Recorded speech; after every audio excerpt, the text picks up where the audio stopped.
Well, good morning, everybody. We're going to get started. Excuse me. It's been real humid and rainy up in the mountains, so my throat has been bugging me a little bit. So you'll have to bear with me as we go through this live stream today. I'm going to introduce you to a machine that we haven't seen on any of my workbenches for over 6 years. The last machine similar to this one that I prepared went out to California. I believe it was San Jose, California. And that person had purchased the machine with the expectation of using it with their sailboat sail repair service. And it would not perform. So I ended up getting it back in Wisconsin, ended up going through it kind of like I did Cathy's machine here. And when they got it back out to San Jose, they put it to work on their sailboat and were buzzing all around the harbor, repairing sails on sailboats that wanted to go out onto that beautiful ocean out there on the West Coast. So this machine series that would have come out in the 1970s, late 1960s, early 1970s, and was produced for a long time, almost all the way into the 1980s, was really designed as a workhorse sewing machine for Kenmore. And that's what Cathy has come to appreciate about the machine. She had some issues with it and found me online, found me on Facebook, and said, this guy knows something about vintage sewing machines. So she and her husband and I met in Middlesboro, Kentucky, and I collected it up a few weeks ago. And in the interim, she's been trying to embrace her. I think it was a simplicity sewing machine, and has not been a happy camper. That machine that she's trying to work with just doesn't match up against this Kenmore sewing machine. So she's really excited to get this machine back. Get this machine back. I better take a sip of tea. I'm going to put a little bit more Japanese music on. And the reason for that, if you don't know already, this Kenmore and many of the Kenmores that you see on this channel were made in Japan. And if you look near the pillar area on this machine, just kind of in view here, you'll see made in Japan. They made some wonderful, wonderful machines post-World War II. And a quick history lesson again on the Japanese machines that were imported into the U.S. They were an effort to try to rebuild the Japanese economy after we got done with World War II. Hiroshima, Nagasaki were bombed. It devastated their economy. And so we ended up stepping alongside of them with a degree of compassion. Even though they were our enemy in war, we stepped alongside and tried to help them with different resources, including patents for machines, so that they could start building sewing machines and industrialize their economy again and start to get on their feet again. And this is one of the many machines that would have come post-World War II to help them rebuild that economy after the war ended. So, at any rate, a little bit more Japanese music, and then we'll jump into this machine. I think Cathy's going to be able to join us. She and her husband and family live in a beautiful community called Lilly, Kentucky, Lily, Kentucky. So if anyone wants to Google Lilly, Kentucky, look it up and type some interesting stuff in the live chat, that would be greatly appreciated. And if you do that, we might recognize you by sending you something special. Just recently, one of our good friends, part of the Cow Country family, Jolene out in Bakersfield, Kentucky, or Bakersfield, Kentucky. I've got Kentucky on the mind. Bakersfield, California. Jolene stepped out in one of the live streams and provided some great information, some great answers. And Susie and I ended up sending her a brand new pair of those Guggenheim professional tailoring shears. I'll show you what the box looks like.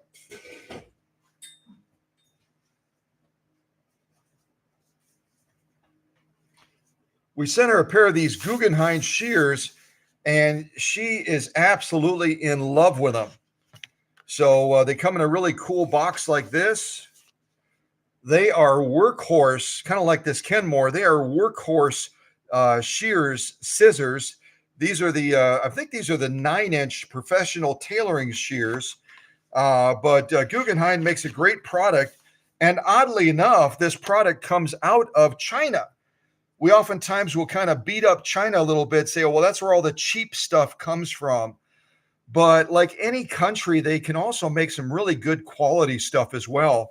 And these Guggenheim professional tailoring shears are an example of that. And Susie, on one of these live streams, is going to show you her collection of Guggenheim shears and scissors. She's got a ton of them. And she'll show you how she uses them in her sewing suite that she set up here in the mountains of Kentucky. So, but yeah, if you jump in and type in some fun stuff about Lily, Kentucky, not Lily, California,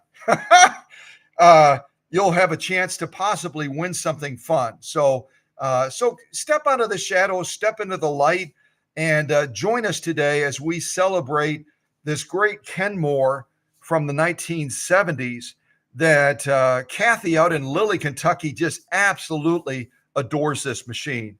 All right, a little bit more Japanese music for this Japanese machine.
Okay. I have almost all my sew-offs set up. Susie and I, as you know, have been real busy working in a lot of different circles. And I'm running a little bit behind this morning, but that's okay.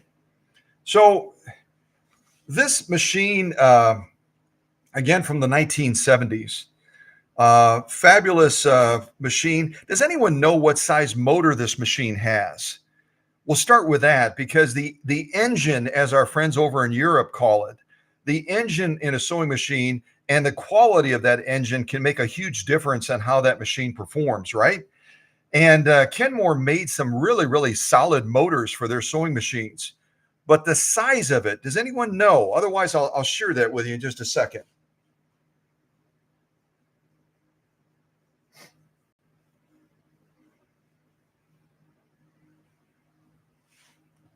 put a little bit more music on while I prep these final sew-offs.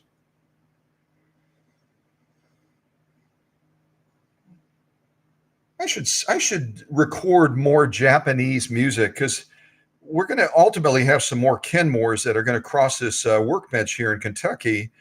And I only have one little clip that runs for about 2 or 3 minutes for Japanese music. I need to come up with more, doggone it. I need to come up with more. Yeah, more Japanese music. I have nothing even close to it. Yeah, we'll put on a little bit of royal music for a second here.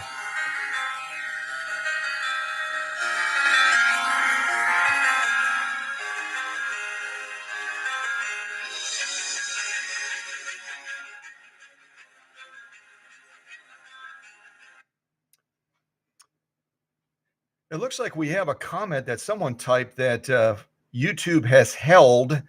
If one of the moderators want to take a look at that comment from Kevin and go ahead, if it's okay, if it's an appropriate comment, go ahead and approve it. Feel free to go ahead and do that. Any of our managing moderators have the authority to do that. So go ahead and take a look at that.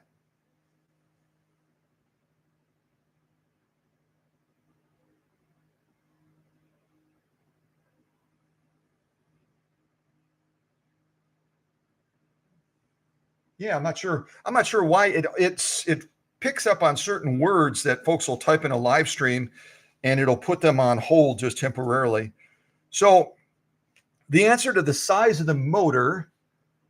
Let's see. Teresa typed 1 amp. You know what? She's a smart gal out in Wisconsin. There, this does have a 1 amp motor, and going through the machine, I actually sent all of the pictures to. I sent all of the pictures to Cathy. I'll see if I can pull some of them up and show them to you. I'll just flip through them real quick. Where are they?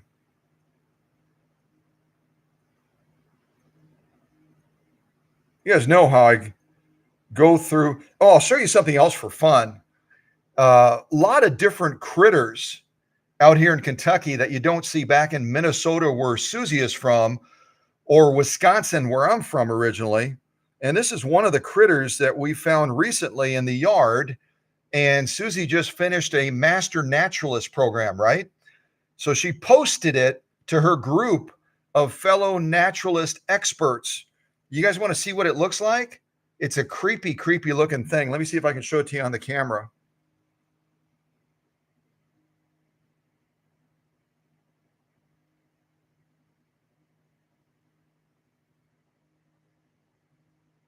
Now, any of you that don't like spiders are probably saying, oh, yuck. Why'd you have to show that? Well, this is a small spider compared to some of the ones out here. Good gravy. We have a lot of spiders in this neck of the woods. So I'll just real quick, because Cathy, I don't know if Cathy was able to download the photos I sent or not. And I used to do this all the time. I would show you guys photos of the progress shots that I would do. So this is me beginning work on Cathy's Kenmore.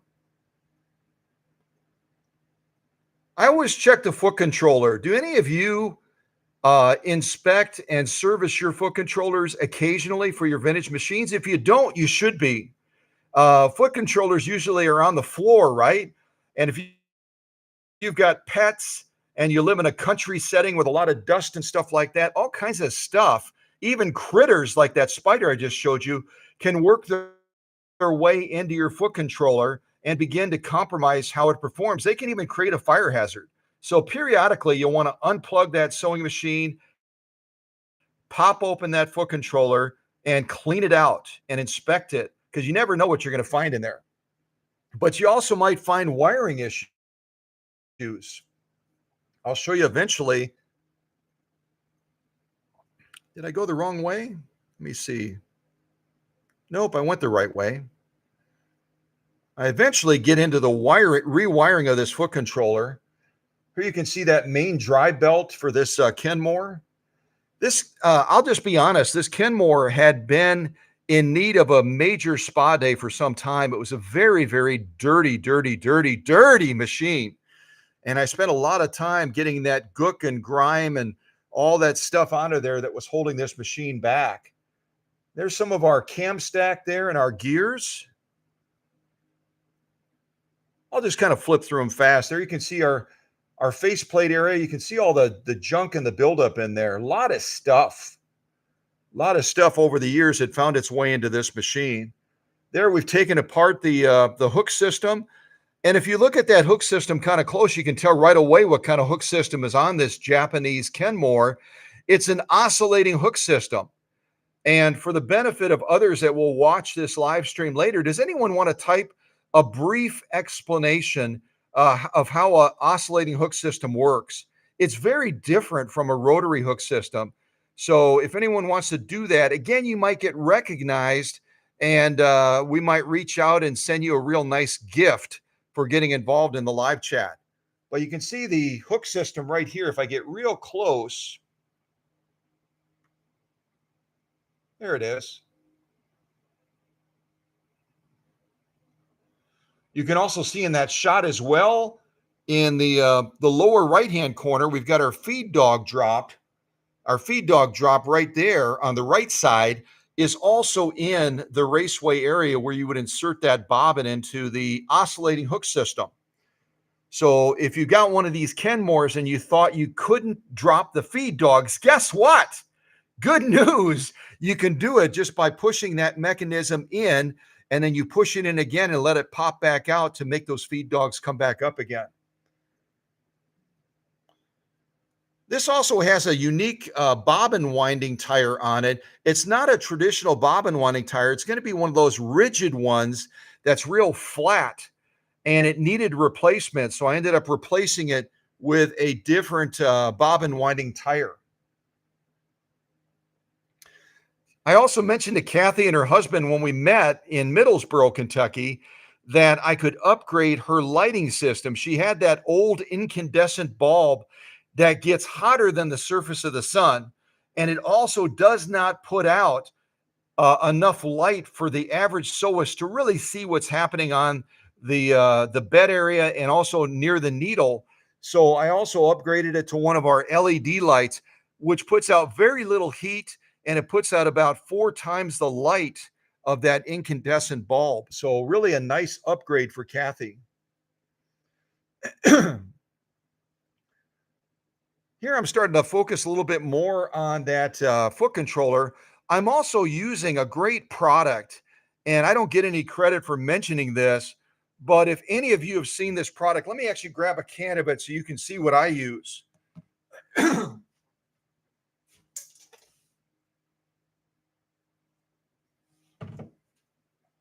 also going to take another drink of tea. So if you've never seen this product before, excuse me, it's called CRC Electronic Cleaner. And CRC, I guess if I'm saying it correctly, CRC QD Electronic Cleaner. This is great stuff. If you've got any electronic equipments in your home, say an old CD player or a stereo hi-fi or something like that, you unplug that appliance, whatever it is, and any of those electronic circuit boards, you can clean them safely using this product. But guess what? I almost feel like saying, guess what? There's more. CRC Electronic Cleaner is also a fabulous general purpose cleaner. So if you've got an old sewing machine and it's got a lot of that buildup and that caramelization inside of the faceplate area or the top of the machine, like you'll see on Cathy's Kenmore, you can also use this product to strip off that varnishing very, very quickly. But be careful. You don't want to overspray this stuff onto the finish of the machine because it will cause damage.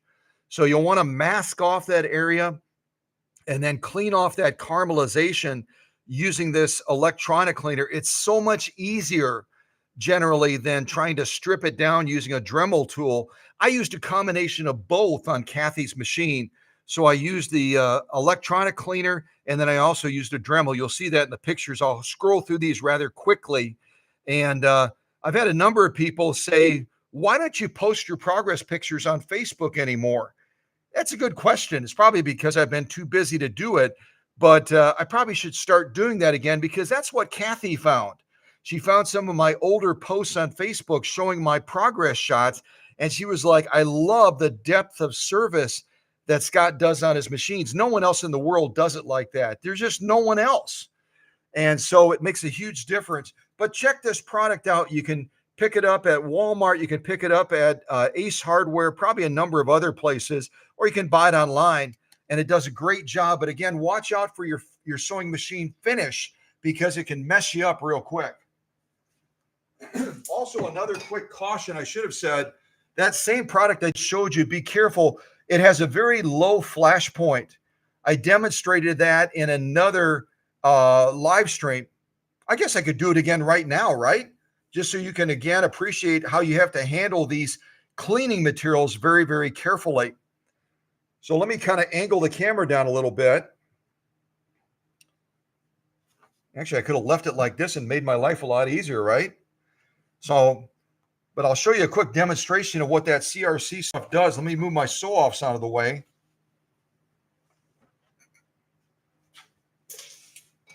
And I'll get one of my magnetic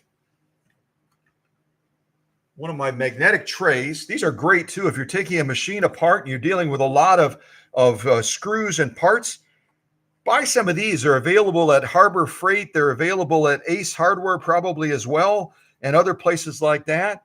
And they're fabulous so that you don't lose any of those screws. They're also, they're magnetic. They hold things nicely, even this bobbin. And this is not Cathy's original bobbin. These are some bobbins that I'm going to give to Cathy to use because the bobbin that she had, I might as well show you real quick. The bobbin that Cathy was using in the machine is this one right here.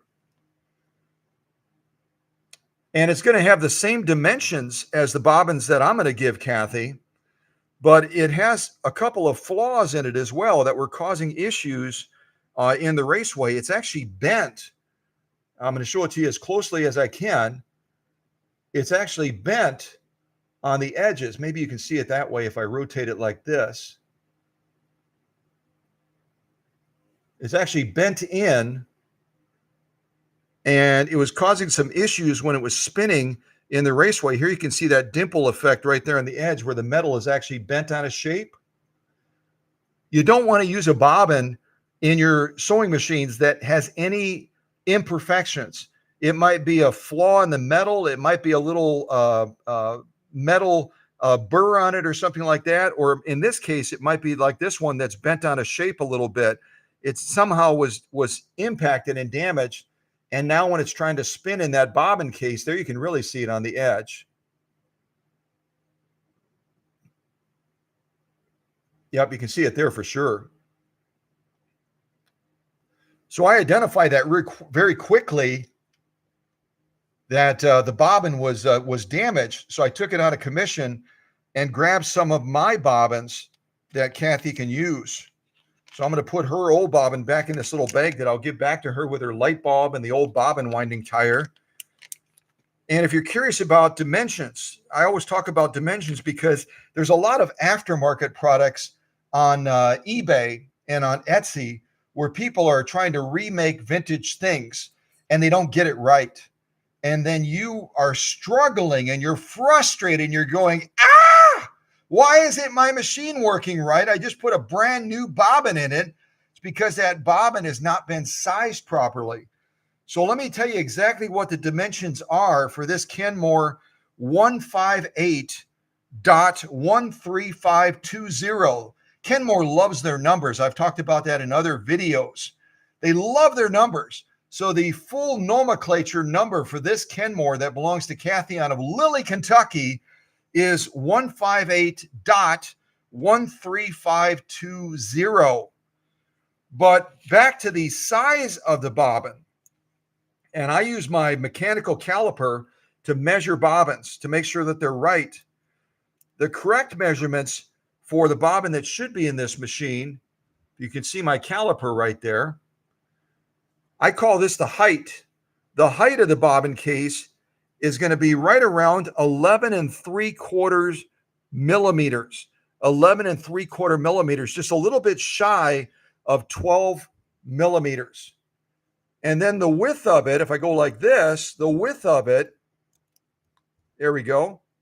The width of it is going to be right around 20.5 millimeters. So again, the height, 11 3/4 millimeters.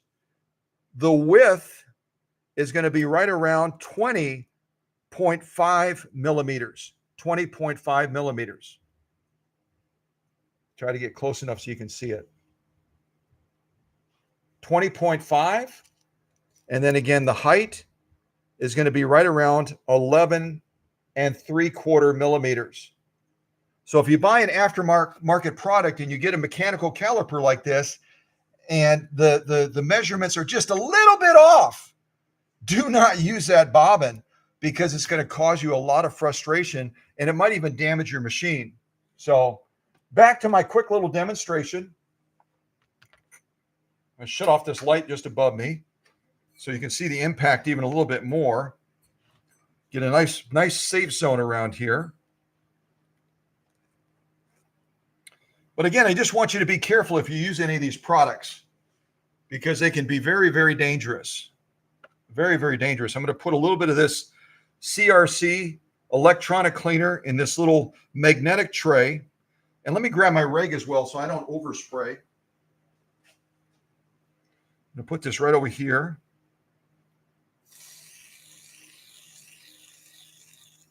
I just put a little bit in the bottom of that. I talk about low flash point. Check this out. Now, once I unlock it. See what I'm saying? You got to be real careful with cleaning products. Cleaning products are a wonderful tool to assist, but they can also be very, very dangerous. Very, very dangerous to you and to your sewing machine. Say, for example, if you use that CRC in your motor and you don't allow all that moisture to wick out, and you go ahead and fire that motor up, you're going to have an exciting day in your sewing suite. You will. You can see how quickly that burns off, but just be careful. Be careful if you use this type of cleaning product or others. They can be very, very dangerous. Okay. Turn my light back on.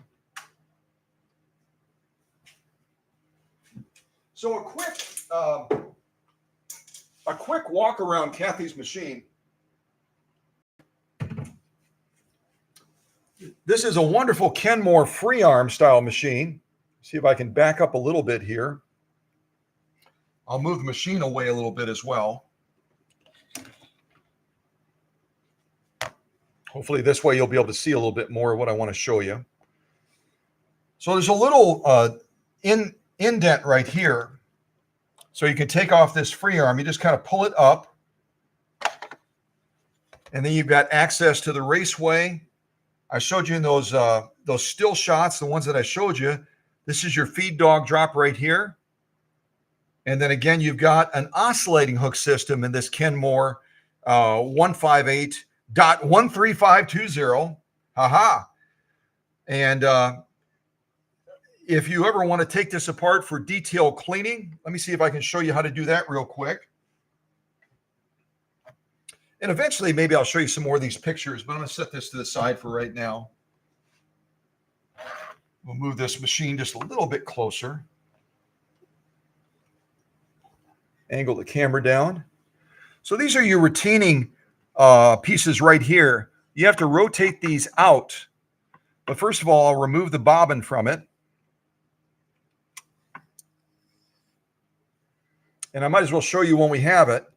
I always hold my bobbin in my right hand because I'm right-handed. When you're inserting this,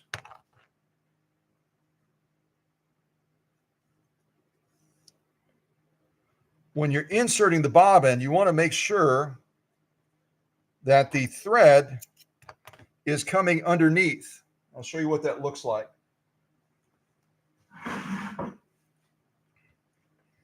So bobbin in your right hand. Excuse me, bobbin case in your right hand. Bobbin case in your right hand. Bobbin in your left hand. The thread is coming underneath. thread is coming underneath. Maybe I should hold it like that. So thread is coming underneath, and then you have your bobbin case in your right hand, slide it in, and then you'll draw it through that groove right there. Hopefully you can see that. And then draw it all the way underneath that tension band. This is your tension band right here. And on this bobbin case, there's only one adjusting screw right there. You turn it right, it'll create more pull down to define your top stitching. If you turn it counterclockwise to the left, it will de-emphasize that top stitch and it'll give you a more pronounced lock stitch. Remember, your bobbin case is pulling down. Your upper tension is pulling up, right? So I'm going to draw it all the way underneath that tension band, all the way to the front. And then once it's underneath there, just make sure that I've got it orientated right. When this is spinning in the machine, that bobbin is going to be turning clockwise. It's going to be turning clockwise. You can see when I pull that thread a little bit. But remember, I've shown you in other live streams, servicing your bobbin case is critical. You've got to service your bobbin case about every 12 hours of sewing. You'll take a little bit of rubbing alcohol on a Q-tip swab. You'll swab the inside, all the areas that are making contact with the machine, and then you'll follow up after that rubbing alcohol has dried off. You'll follow up then by putting a light coat of sewing machine oil on the inside of the bobbin case. Don't soak it. Just put a real light coat of sewing machine oil on the inside of that bobbin case. Now back to the hook system on this. If we're going to service that, which I've already done, you'll flip these out like so, and then you can remove the retaining plate. It comes out like this. Make sure your needle's all the way up. If you ever try taking this out and it won't come out, it's probably because your needle is down. So you take out your retaining plate. You can clean that as well. And then you can take out your hook system right here. And make sure that you never dull this point. You want to have a nice sharp point. I showed that to Cathy when I met she and her husband over in Middlesboro. She thought there might be an issue with it. I checked that. I said, no, it's a beautiful hook system. It's a beautiful hook. It's nice and sharp. And I remember one person being concerned that it was too sharp and they dulled it down and all of a sudden their sewing machine won't work. So leave it alone and just clean it with rubbing alcohol. And then you can also put a light coat of sewing machine oil on your hook as well. I'll just do that real quick to show you. And you can also swab the inside as well. Just put a little bit of oil on the inside of there. And then we'll clean our hook a little bit as well. And you also clean this point because that's the point that plugs in to the bobbin, right? The bobbin's going to be spinning on this post, so you want to put a little bit of lubricant on there as well. Clean the outside of your hook. These are the cheap Dollar Tree ones. See how quickly they break? No offense, Dollar Tree. We love you. But your Q-tips don't last. Not like the ones Susie buys. Susie buys the good Q-tips, and I'll have to get some of those out in the workshop eventually. So I'm just swabbing it lightly with a little bit of oil. And if you're using a mixture like I've shown you in other live streams, a mixture of sewing machine, clear white, crystal white sewing machine oil and kerosene, the kerosene will also clean as well. So you don't have to necessarily do it twice. You could also use a kerosene mix and then it'll lubricate it and clean it at the same time. And look at the dirt I got off of that, even though this machine has been cleaned, major spa day. Operating the machine, getting ready for this live stream, you get more dirt off of it all the time, don't you? So you're maintaining your sewing machines is not a one and done. It's a constant process, right? You got to keep your machines maintained properly, just like your automobile, so that it will perform for you. It'll do a great job. So now I'm going to go ahead and put this hook back in. Just slide it in there next to the rest of the assembly. Sometimes it's easier if you tilt the machine back a little bit. Sometimes they don't want to stay in place, which I'll probably do right now. I'll just tilt it back a little bit.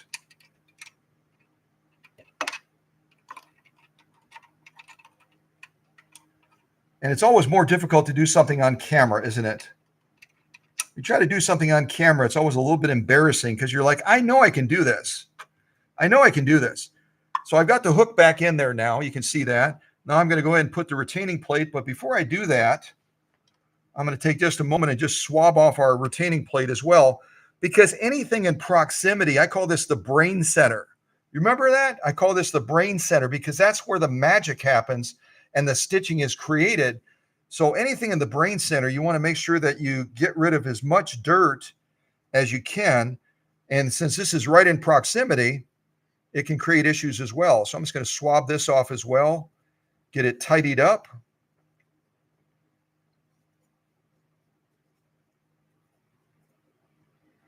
And then we're going to slide this back in, and then we'll see that. That thing just came right off like whoop. See, I bet you before the day is out, I'm going to find a bunch of Susie's good Q-tips sitting on the workbench in here. She'd be like, get rid of those junky ones. But they're so cheap. You get a whole box of like 300 of them for like $1.25. How can you pass that up? Yeah, but they don't last, do they? So now I'm going to put this retaining plate back in. And you kind of go with the bottom first. There's a little pin that slides in there. Get that back in.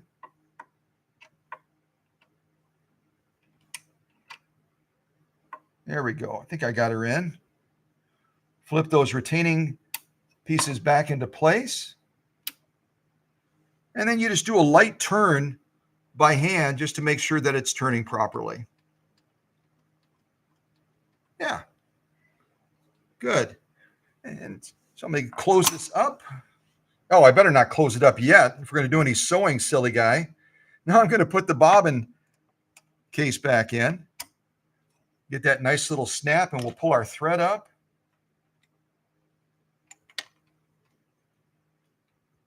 That's it, Scott. Try sewing without a bobbin case in bobbin. That'll be a neat trick. And not even with Workshop Magic can we pull that one off. All right.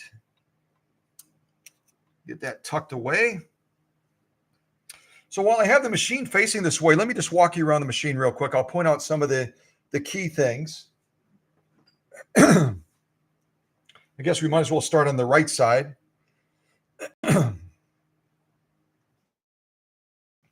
Now, on this channel, we talk about this a lot. This is going to be your presser foot adjustment. If you push the outer ring like this, that'll pop up, and now you have no presser foot pressure whatsoever.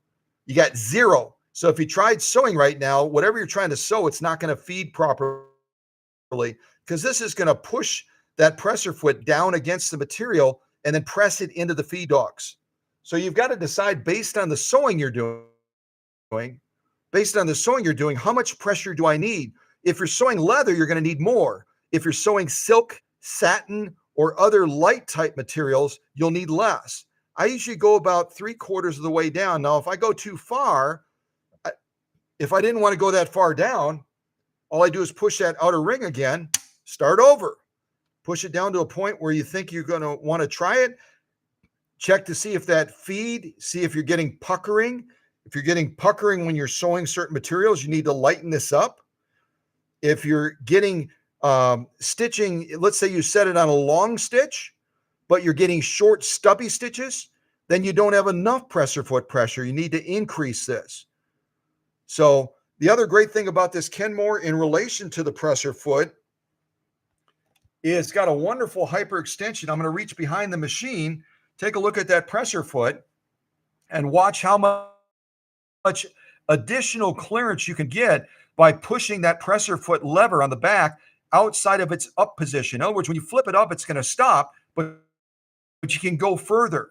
Watch this clearance. Is that crazy or what? Look at that. You gain probably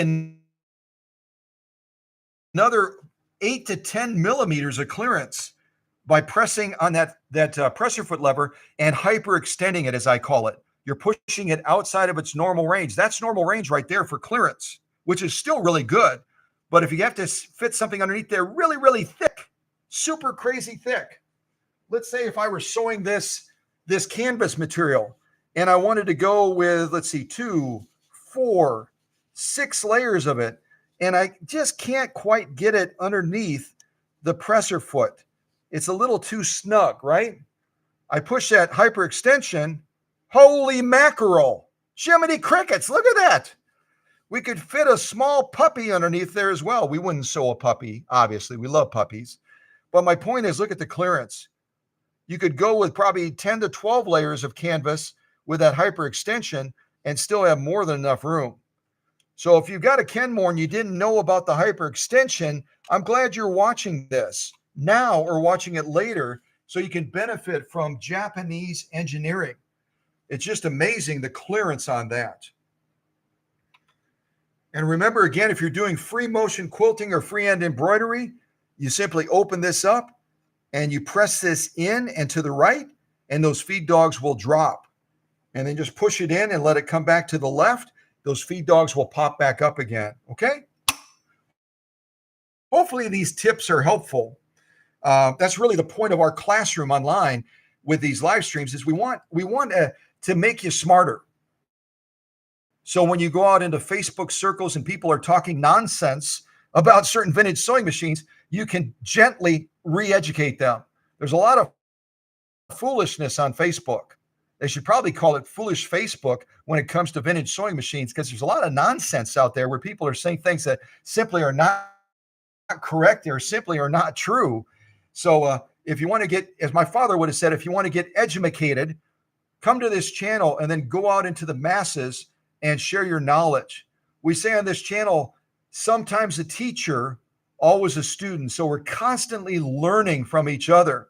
And many of you that are in the classroom as well, either now or later, can also help us get smarter on certain things as well. We all have different experiences and we can all share that knowledge with each other and then go out to the world and educate other people, right? Yeah. Ha-ha. All right. Let's cover the threading on this machine real quick. I'm going to go ahead and unthread it. I'm going to unthread this Kenmore. I also had to replace these 2 spool pins on top as well. There were no spool pins on this machine when Cathy brought it to me with her husband. So these are brand new spool pins that I put on, and that'll be our starting point for the threading. Let me see if I can do my best to do this one-handed. So I'm going to go ahead and, I should also give a plug for Coates & Clark. Give a plug for Coates & Clark. I'm using their Dual Duty XP. 250 feet, I think, is on this spool. Or is it 250 meters? What is it? No, 250 yards. 250 yards on this spool. I love Coates & Clark Dual Duty. I just do. It's great thread to sew with. So I'm going to go ahead and put it up on top of our spool pin. Oh, wow, that actually worked loose a little bit. Ha-ha. All right, put our spool up there. Our first point of threading is going to be right here. We have to kind of go behind. There's a little opening on here. I'm going to do my best to do it one-handed, sort of. Hold on a second. There's a little opening, and we're going to bring the thread right up into that point right there. There, I did it. Yay. So you can see how the thread is now. There's a little clearance right there. We kind of come in between there, and we can thread it through that point.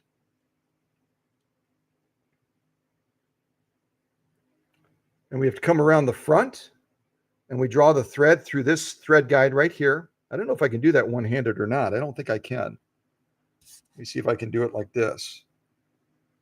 Move my hand out of the way. So we're going to draw the thread through that thread guide right there. So we've gone through 2 points so far. We've come through the back and nestled it in there. Then we've come through this thread guide right here. Then we're going to drop down. We drop down right here to this thread guide. Let me tilt the camera down. I'm going to thread through this thread guide.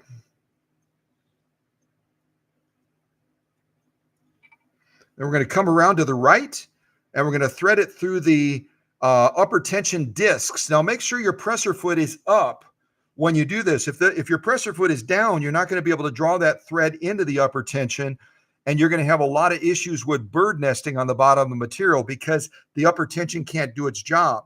So I'm going to put my finger on the top here that you can't see to hold that thread, and then I'm going to draw that thread through the tension discs, nice and deep.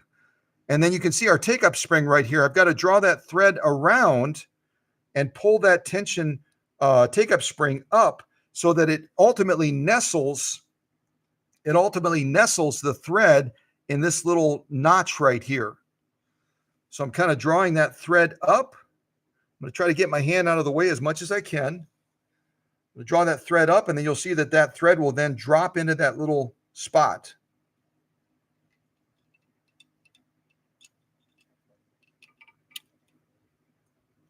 See how it's dropped in that spot now? So if you don't do that, your upper tension won't work properly. So now that we have it dropped in the spot and it's kind of tucked into that take-up spring, now we're going to draw the thread up through this spot right here. Oh, actually, no, I'm sorry. I apologize. I'm looking from the wrong angle. Now we're going to take it up to the take-up arm and draw it through the take-up arm. Now we're going to come through this threading point right here, this thread guide, and draw it through there. We've got another thread guide right down here, just at the bottom of the faceplate. You actually technically have two because this machine can do dual needle sewing. And I'm going to draw it through the left one. You just kind of pull it through, it snaps into place. And you've got one more thread guide down to the left of the needle that I'm going to try to draw it through as well. I'll see if I can get the camera down there to show you how I threaded that.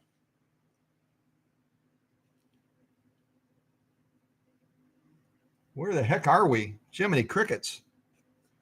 Right there. So we went through this thread guide, and then our final thread guide is right there, just above the needle. And then we'll thread from front to back on the needle, okay? And we are using a Schmetz 9014 universal needle today. So we've got the ability to sew a wide range of materials.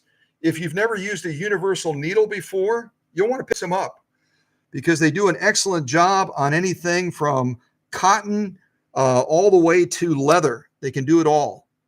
They do an excellent job. I'm threading it from front to back, kind of pull that through.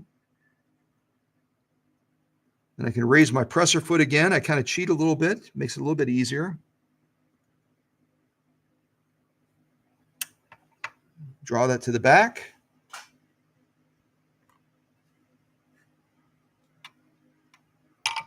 Perfect. Okay, so a little bit more walking around the machine, and then we'll jump into some sew-offs because I've got to be somewhere by 1 o'clock today, so I've got to watch my time.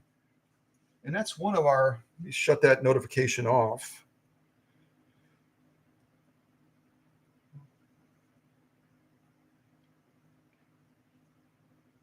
Give me just a second. I've got to silence this notification. It's going to keep going off and off and off and off and off.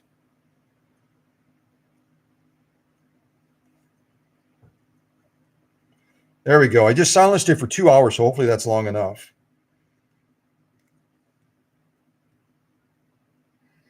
Oh, I will show you one thing. I know I'm bouncing around a little bit. These, again, are some of the progress photos of me cleaning the foot controller. And that's how the wire leads were connected into the foot controller. That's not really a safe way to do it.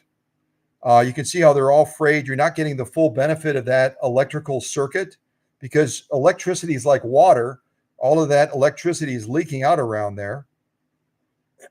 So same thing on both sides. So you pick up some of these and then rewire it. See that one that's rewired on the bottom over here? Provides a lot better connection and gives a lot more power to that motor.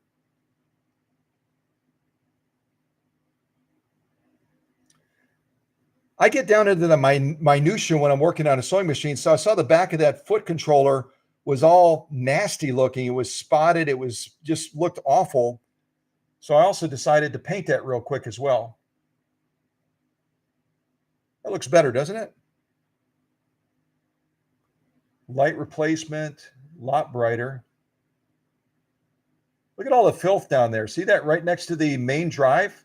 That's the main drive coming off of the balance wheel, and it's just caked up with all kinds of filth. So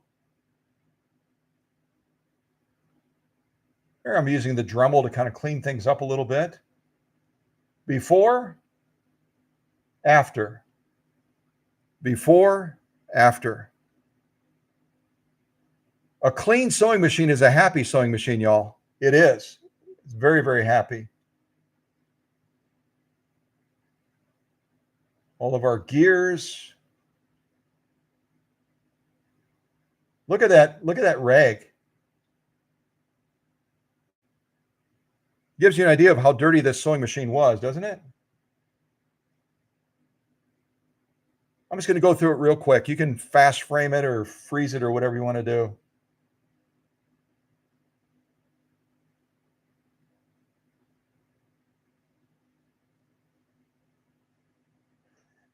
You can buy these little needles online, and they're a great way to lubricate those tight spaces on the sewing machine where there are pivot points where if you drop the oil in, you're kind of hoping it'll get where it needs to go.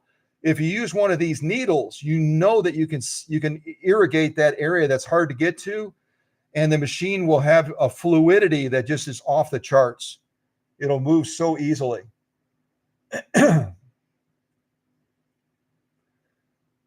There has been some damage done to the throat plate. You can see there where there's a little bit of scarring.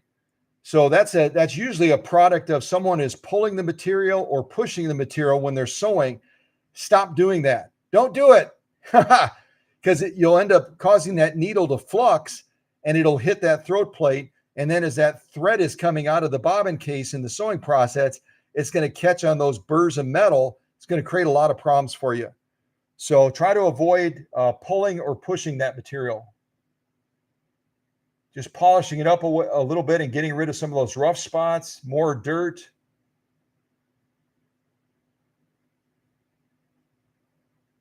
New grease. And this is the grease that Susie and I developed. It's a proprietary specialized grease. I've sent it to different people around the world, and they absolutely love it. So if you want a free sample of this grease, reach out to Susie and me, and maybe just provide the postage, and we'll send you off a nice little sample of this grease so you can use it on all of your vintage sewing machines. And some of our leaders actually have their own color grease. I don't remember what color Teresa's is. Teresa and Tim have their own grease that Susie and I made it up for them and then said, what color do you love? I think it was purple. And then we mixed up the grease, so they have their own color. Candido out in New York has his own color, and a number of the other leaders. Susie has hers. I think hers is blue. So it's the same grease, but we colorized it so it was unique to that leader that's part of the Cow Country team, in appreciation for all they do for the family, in appreciation for them being a part of the live streams and all the things they do to help us out. But there, it's getting a new grease layer on it. You can see it in place. Cleaning that raceway. Here's the bobbin winding assembly on the bottom. That also needs to be serviced as well. Look at that.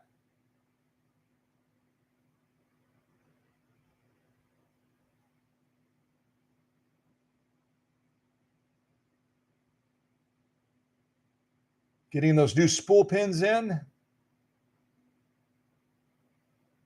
I know I'm going fast. Sorry. There's the remnants of one of the spool pins that had snapped off.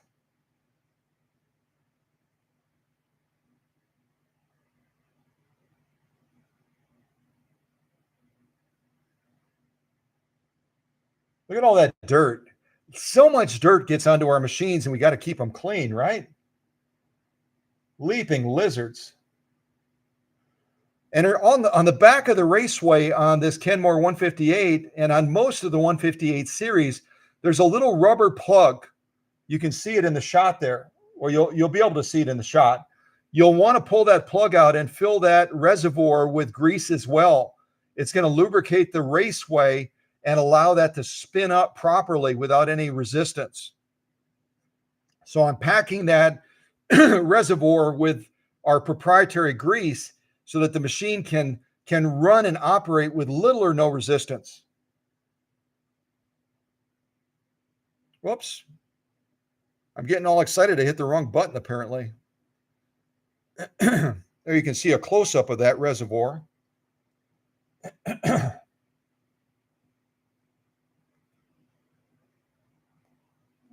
And getting that all cleaned up and then putting the plug back in. See that little plug right there?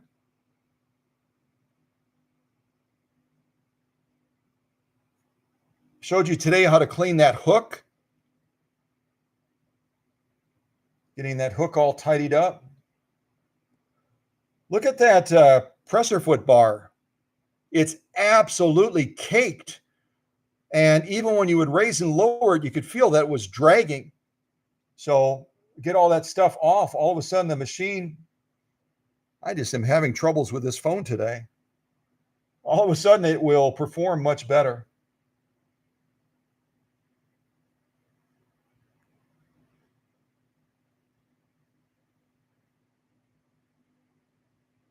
That looks different, doesn't it? Before, after.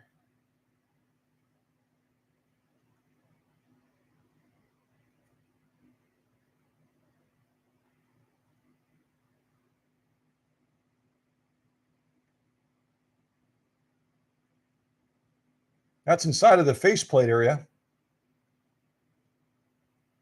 Daggone it. Leaping lizards, my fingers are doing crazy things today.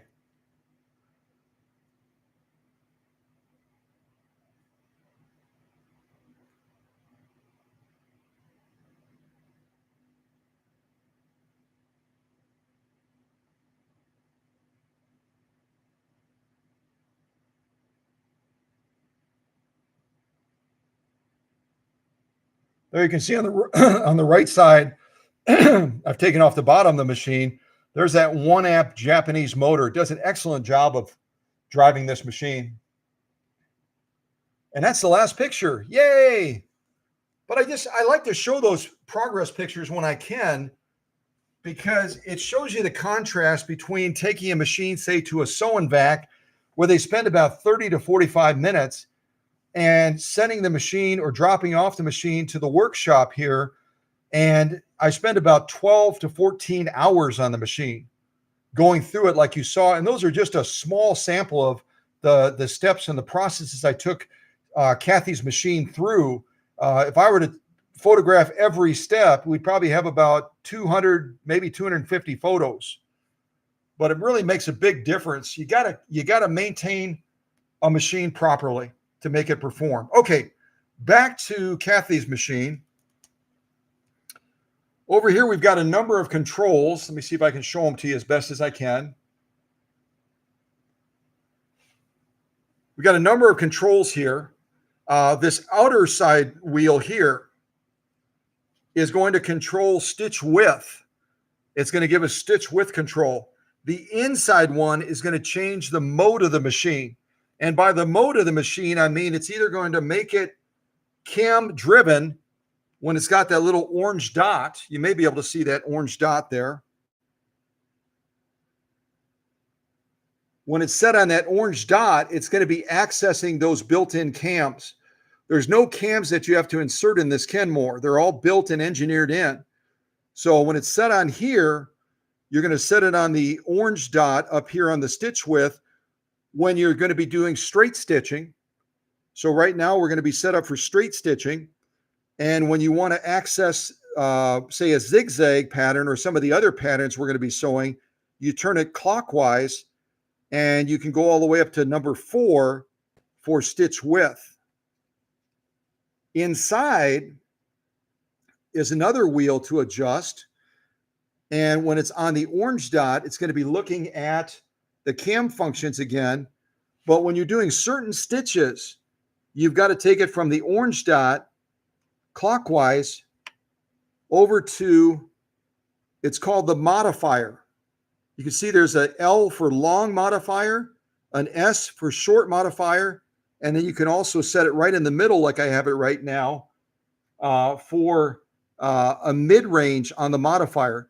The mid-range modifier and this function here is going to be used when you're showing some of these non-orange stitches. So this, let me rotate it up to the stitch pattern here. When you're showing this, this stretch straight stitch, this one here, when you're showing this pattern, it's a type of blind hem.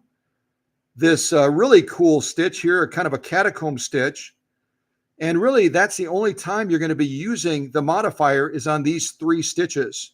The catacomb, the blind hem, this blind hem, there's two different ones. I think the first one is a stretch blind hem, and this is a standard blind hem. And then when you use this stretch straight stitch, we'll be adjusting this one from the orange dot to the modifying range between long and short, okay? I hope that makes sense. This one turns and allows you to make adjustments for those three stitches. Otherwise, in most cases, it's going to stay right where it's at here for all the other orange stitches that are built into this Kenmore. The bottom control down here, oh, I should mention one other thing. This machine does not have a traditional needle position.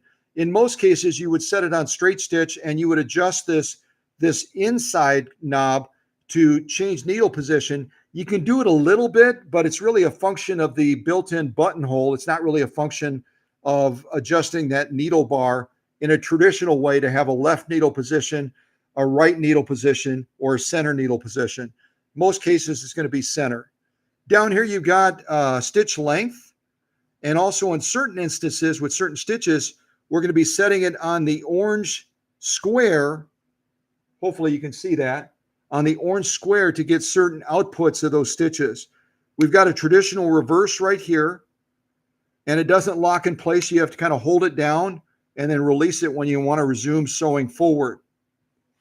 I know I'm covering a lot. I'm doing the best I can to cover all the bases. Up here, we've got another control that's going to give us access to more of the cam functions and the cam selection. On this first position, we can do a zigzag. We can do a straight stitch. We can do a stretch straight stitch. And then as we turn it clockwise, we can access the blind hem functions. I'm in the wrong spot, sorry. I've got to look at my laptop. You're saying we're not seeing any of that, Scott. So here we've got a zigzag, we've got a straight stitch, and we've got a stretch straight stitch. If I turn it clockwise, we've got the blind hem selections now. One of them is orange, one of them is black, right? Here we've got our 3-point zigzag, and we've got that cool catacomb type stitch. We've got an arrow stitch, a diamond stitch, a crescent stitch, and then what I refer to as a building block stitch. And all of these are going to be changing that cam stack in there so that we get that particular output, okay? Bobbin winding. I was actually going to demonstrate bobbin winding. I don't know if I'll actually do that because we already have been running an hour. We've been running an hour already, and I haven't even sewed with the sewing machine yet. Doggone. But to wind a bobbin, you're going to pull the balance wheel out like so. You pull that out, and that will disengage the drive. That was one of the things Cathy had problems with. I've cleaned and I've serviced it multiple times, and still it catches a little bit. So I might service it one more time before I return it to Cathy. But before, when you pull this out, that needle was just going crazy. Now, hopefully when we step on it,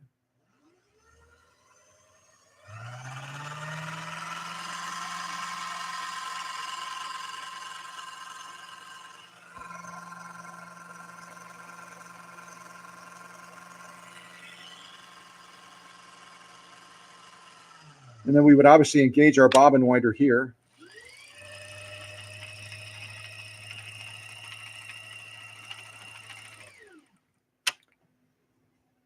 And the setup on bobbin winding is you're going to come from the spool. You could have a secondary spool right here if you wanted. You could have a secondary spool right here. You're going to come across the machine to this tensioner right here. And you're going to come clockwise around it. So left to right, and then come back to your bobbin that you'll mount right here. And when you mount the bobbin, you just put one of these bobbins on, slide her in place, and then engage it like that.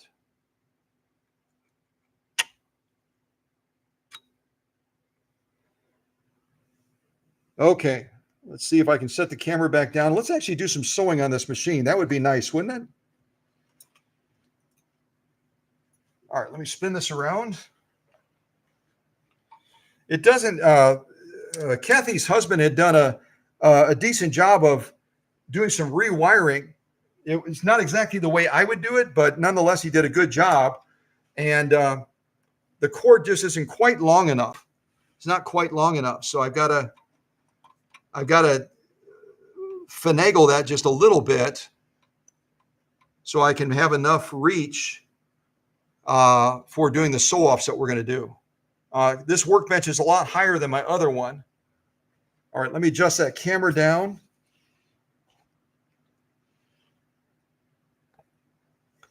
So we're going to start with just a basic straight stitch. And again, the settings for the basic straight stitch, let me make sure I've got it set correctly. We'll do a long straight stitch, and then we'll do about a 10 stitch per inch straight stitch as well. Let me grab our material.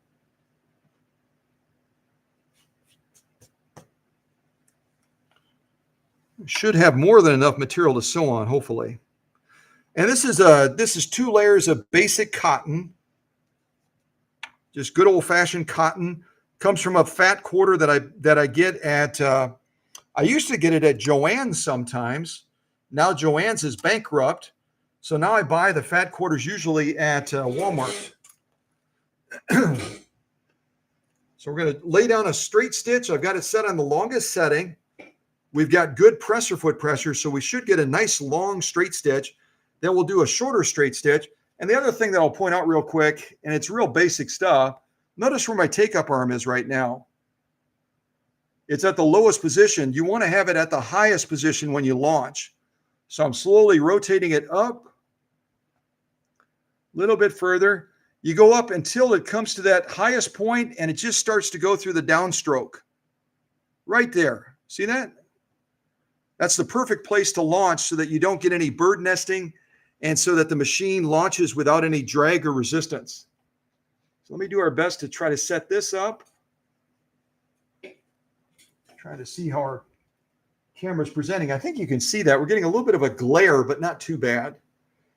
Part of the glare factor is I've got that new LED light in. LED lights and cameras don't get along. So you'll just have to bear with me as we try to sew with that LED light on. There's no way to shut it off without taking the bulb out. All right, so a basic straight stitch. Let me just double check, make sure we've got all of our things.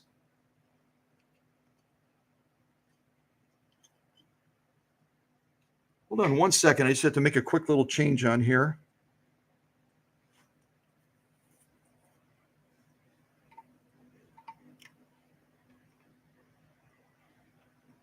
There we go.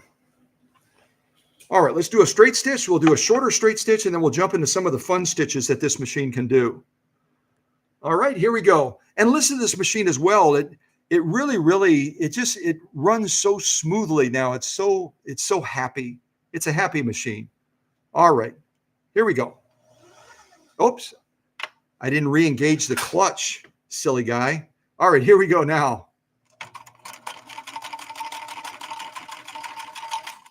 All right, so that's our longest stitch. Hopefully you can see that kind of in the shot.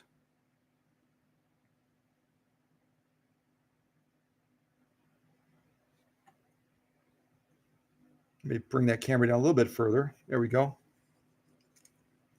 Beautiful, beautiful straight stitch.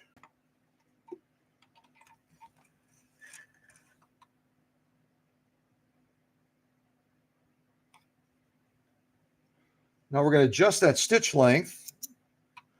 and we'll shorten it up dramatically so we can lay down another straight stitch next to it.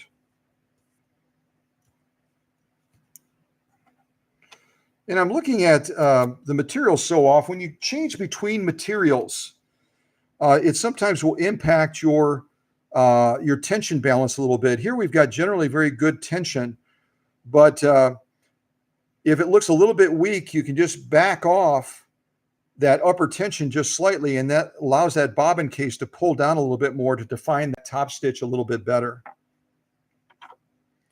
Get that back into place. We'll adjust our stitch length just a little bit. And our stitch length adjustment again is this control right here.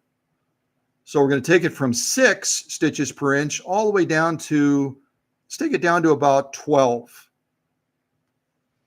Now we'll lay down another set of stitches, right around 12 stitches per inch.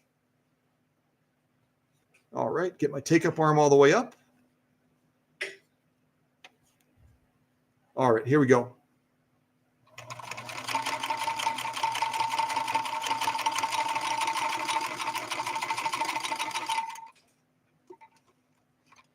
That bobbin just jiggles on top a little bit. If you hear like a jiggly sound, that's the bobbin jiggling. I did a lot of leather. I'll show you some of the sew-offs I did. I did a lot of leather sewing on this machine because this Kenmore 158 with that 1 amp Japanese motor is really quite an excellent sewer when it comes to laying down some really good stitching on leather. But I didn't adjust it as much for cotton. So there's our stitching right there. Hopefully you can see that, sort of, kind of. Some beautiful straight stitching, around 6 stitches per inch, and then we went all the way down to 12. We basically cut it in half. But now let's move into a zigzag. Let's lay down a nice wide zigzag on here. I'll show you what we have to do to change the settings on that. Pretty basic stuff. So we're going to go to our control knob up here. Right now we're set on the orange dot, which is giving us 0 stitch width. Now we're going to crank it all the way over to 4. And we're going to look at our stitch length as well. Right now we're on 12. We're going to go ahead and take it down to about 7. So we're setting our stitch length on 7. We've taken our stitch width and taken it all the way to 4. Let's see what kind of stitch we get this time as far as that zigzag.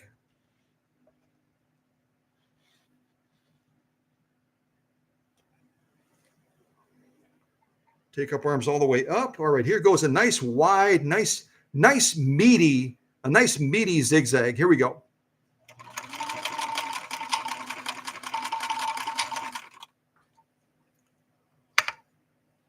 Oh yeah. I love the zigzag on this machine. It's huge, isn't it? Huge zigzag, beautiful zigzag. I didn't show you the back. We got a little, see, I sewed over my thread there. I don't know if you can see that or not. I sewed over my thread on that first one.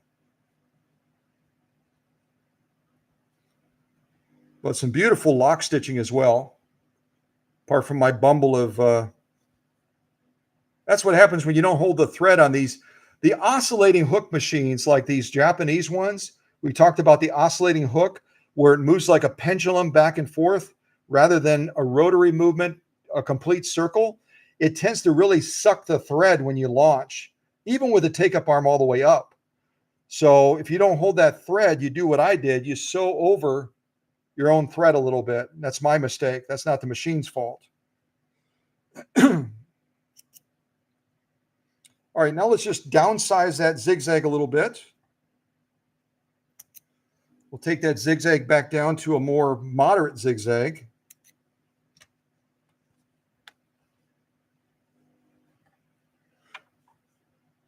And you'll notice I do have a stiffener.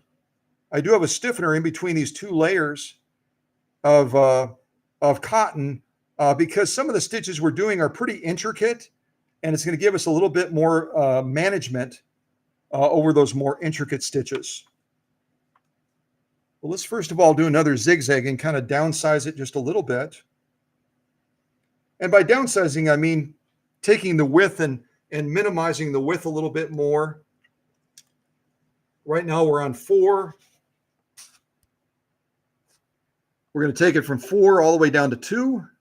And then we're going to take our stitch length down here. We're going to take our stitch length, which is on 7 right now, and we're going to take it all the way down to 10. So we've taken our stitch length down to 10. We've taken our stitch width from 4 down to 2. Now let's lay down another zigzag, and we can look at the contrast between those two.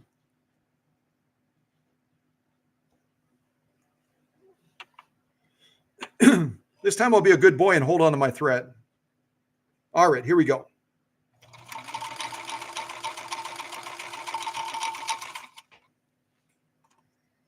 I like my original zigzag more, don't you? It just kind of diminishes it. I like the peak factor. I like the peak factor when you're looking at zigzags. This has a real nice peak on it. This one has kind of a flat peak. It's not my favorite, but it shows you the contrast, and we're only doing subtle adjustments to the machine. This Japanese Kenmore has the ability to deliver just, and when you look at variations, it's got almost unlimited variations when it comes to adjusting stitch length and stitch width to get different outputs. The only difference is when you've got default cam functions, then you've got minimal choices that you can make in adjusting the output of that cam generated stitch. So now the only other thing in this first position, if I show it to you again, we've done a straight stitch at different lengths. We've done a zigzag at different widths and different lengths. Now we're going to look at that stretch function that this machine will do with a straight stitch. So again, if you look at this control up here for cam function, get my finger out of the way.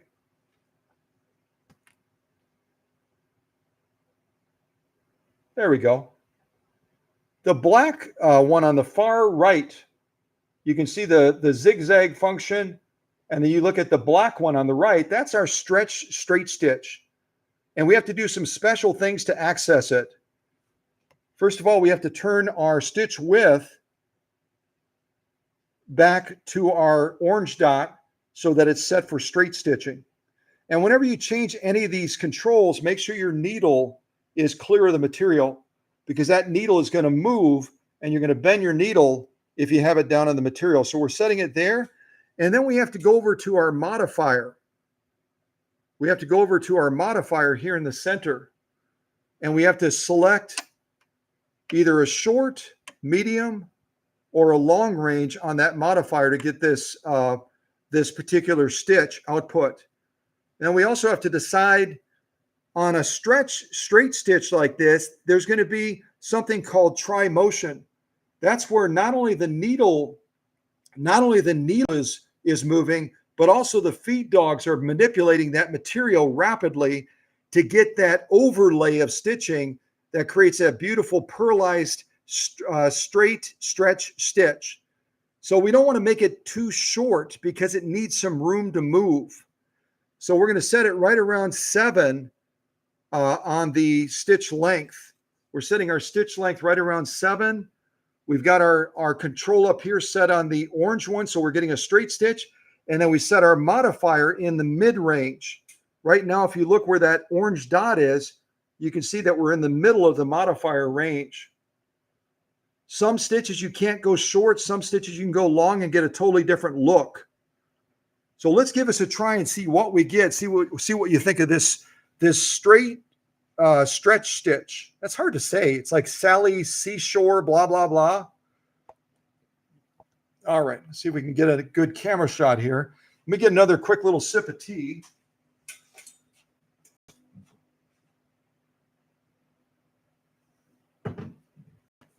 Yeah, if you ever spent any time in the mountains, anywhere in the country, Colorado, Kentucky, Tennessee, the weather can really play havoc on you as far as your voice, your throat, and everything else. And Susie's been battling that a little bit. I've been battling it. So at any rate, that's enough whining. That's enough whining. It's beautiful up in the mountains. You just have to get used to the weather. And the weather moves in very rapidly too. All right. Let's see if we can do this stretch straight stitch. Hard to say, but hopefully easier to sew. All right, here we go. And watch that needle movement and watch the material getting manipulated back and forth by the feed dogs. Assuming I set everything up right.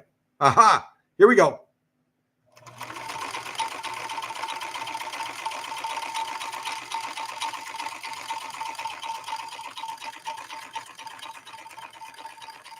All right, I'm gonna stop right there.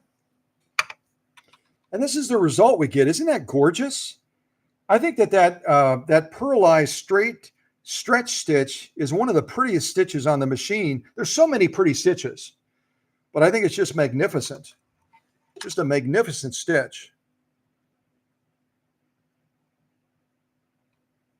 And we can totally change the look of it by just adjusting that modifier from mid-range to long range. I'll show you what I mean.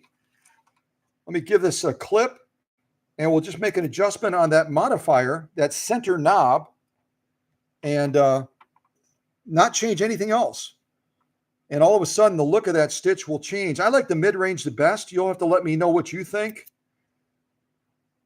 Get that material back in place, and we're only going to make one change, and we'll change the look of that stitch dramatically.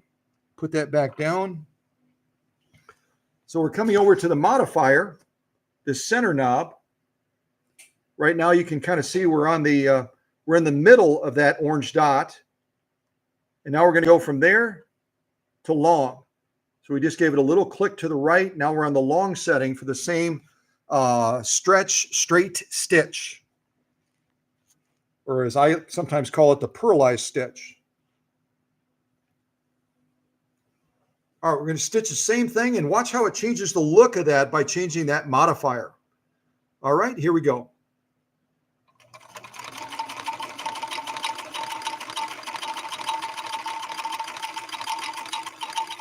All right, stop right there. And all of a sudden, you've got this look, which has kind of an ornamental, elegant look, in my opinion. That's the stitch we just generated right there. But all we did was change that modifier from mid-range to long, and it changes the total look. Let me clip that so you can look at it a little bit closer.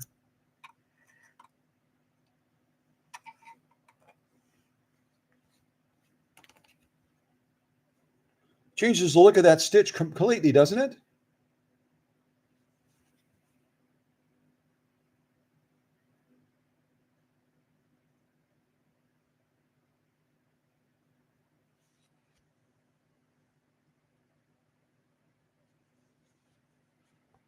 Some beautiful stitching by this Kenmore. Now let's try to move into some of the more ornamental stitches. See if we can lay down some stitching like that. And also, I'm going to take a moment and just say hello to everybody that's in the live chat. I haven't taken time to do that yet. Put my glasses on here so I can see all the names clearly. All right, let me just scroll up. Let me adjust the camera too so you can kind of look at those stitches while I'm doing that. All right, scroll up. It looks like Susie was the first in the classroom today. Ha ha. And hello to Kevin. Hello to Kevin, and hello to Teresa and Tim out in Wisconsin.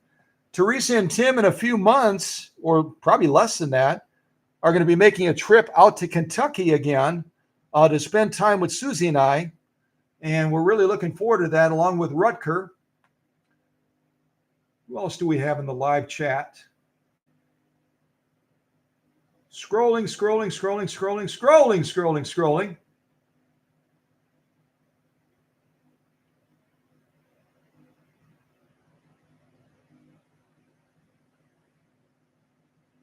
Oh, I see Jenny. I see Jenny from, I always forget if Jenny is from Ohio or Pennsylvania. So if Jenny is still in the live chat, tell me where you're from. Jenny is part of our leadership team, and I should know, doggone it, because Susie and I sent her something back last Christmas, I believe. And but I don't remember if it's Ohio or Pennsylvania.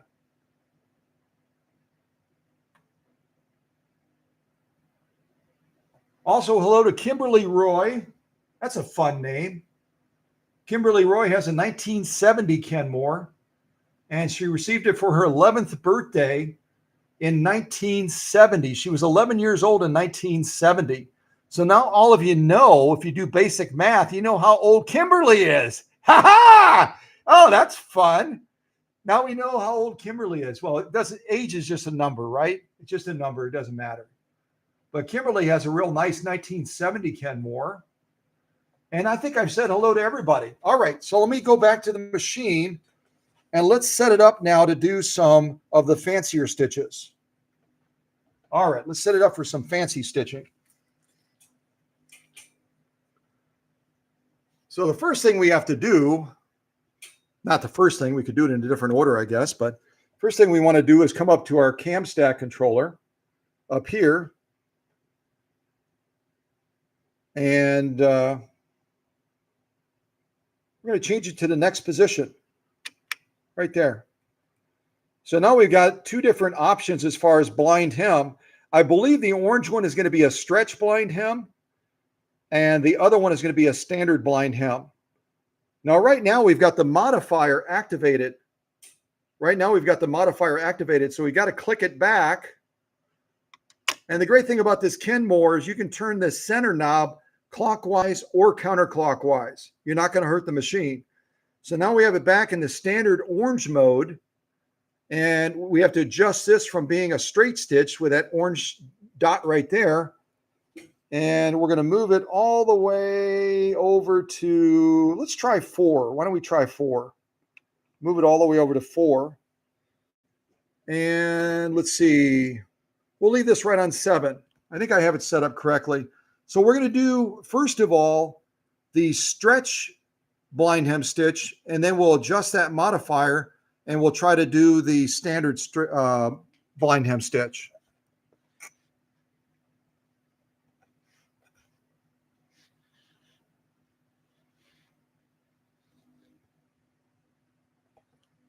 All right. Hopefully I've got everything set up right. I don't work with these this 158 series very often. So as I was preparing for the live stream last night, I would goof up sometimes. So if I goof up, you can just forgive me. But hopefully I've got it down pat by now, and we'll have some fun with this blind hem stitch stretch, and then we'll go to a standard. So here we go. 4 might be too wide. Maybe I'm getting kind of wild with 4. I've got the width on 4 right now. Maybe I should go to 2. I don't know. Let's try it on 4, see what we get. All right, here we go. Oh, wow, that's huge. That's monstrous. Leaping lizards. Holy mackerel. Look at the size of that blind hem. That's absolutely monstrous. Yeah, I was definitely too wide. So let's take it down to 2, and we'll try it one more time. I just don't want to run out of material. I'll have to start sewing on leather. That'll be fun.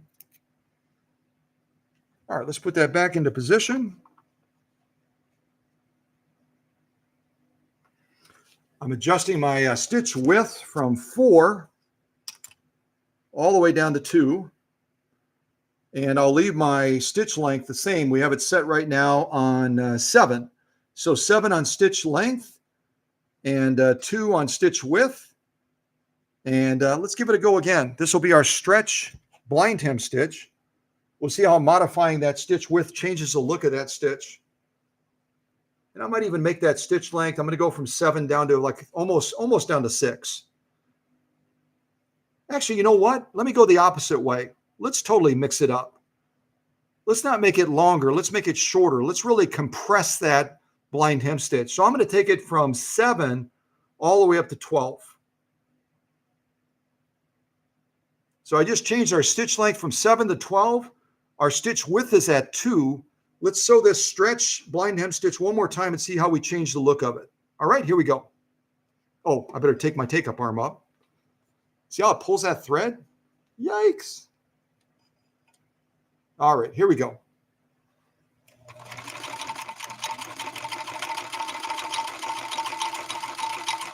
Oh yeah, I like that better. It's different. I wouldn't say it's better or worse. It's just different. Yeah, very nice.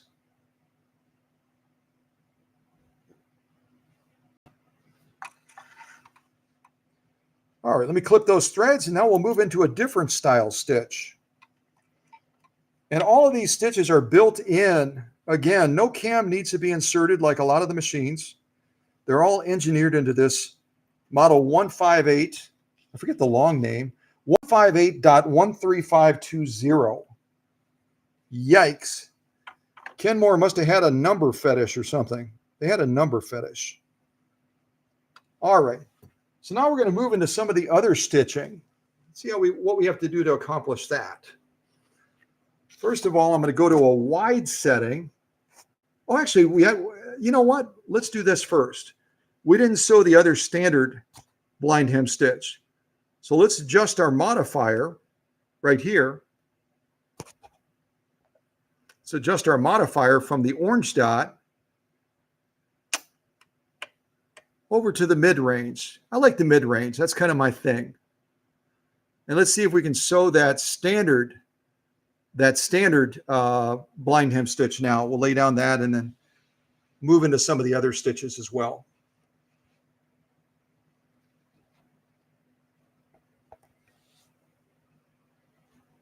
All right. Should be hopefully a standard style blind hem stitch. Blah, blah, blah. Here we go.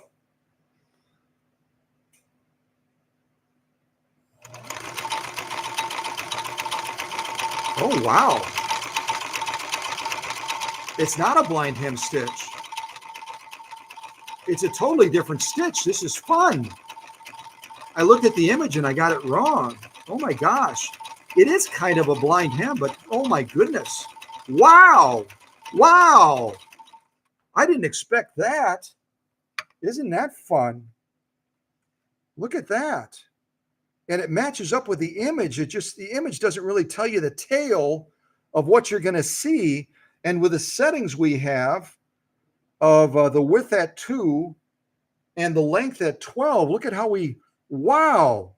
We just really sucked that puppy down. Look at that. It's really a neat stitch. Let me pull that out so we can take a closer look at it. What a beauty. I thought it was another blind hem. When I sewed it last night, I had different settings and it looks totally different. That's the fun thing about stitch length and stitch width is depending on what settings you make, you can just totally whack it out as far as the way it looks. Isn't that neat? Look at it like that too.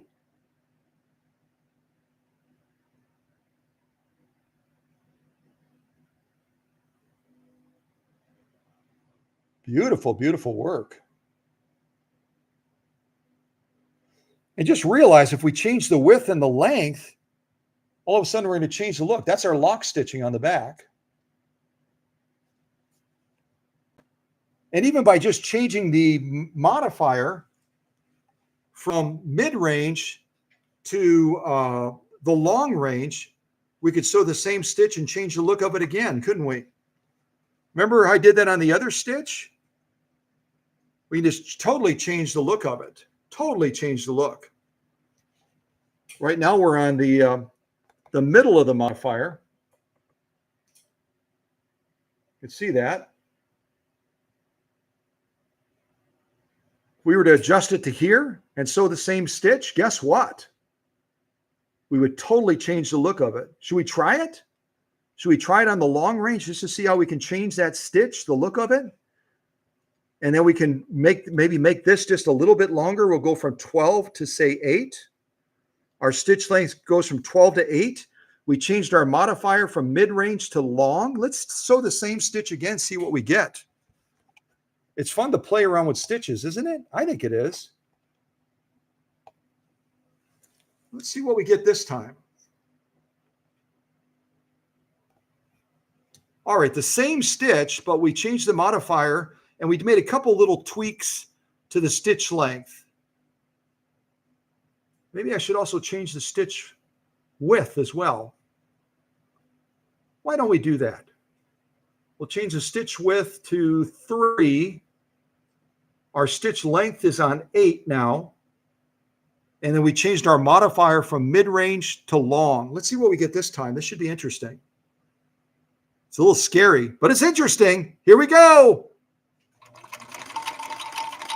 Ooh, wow.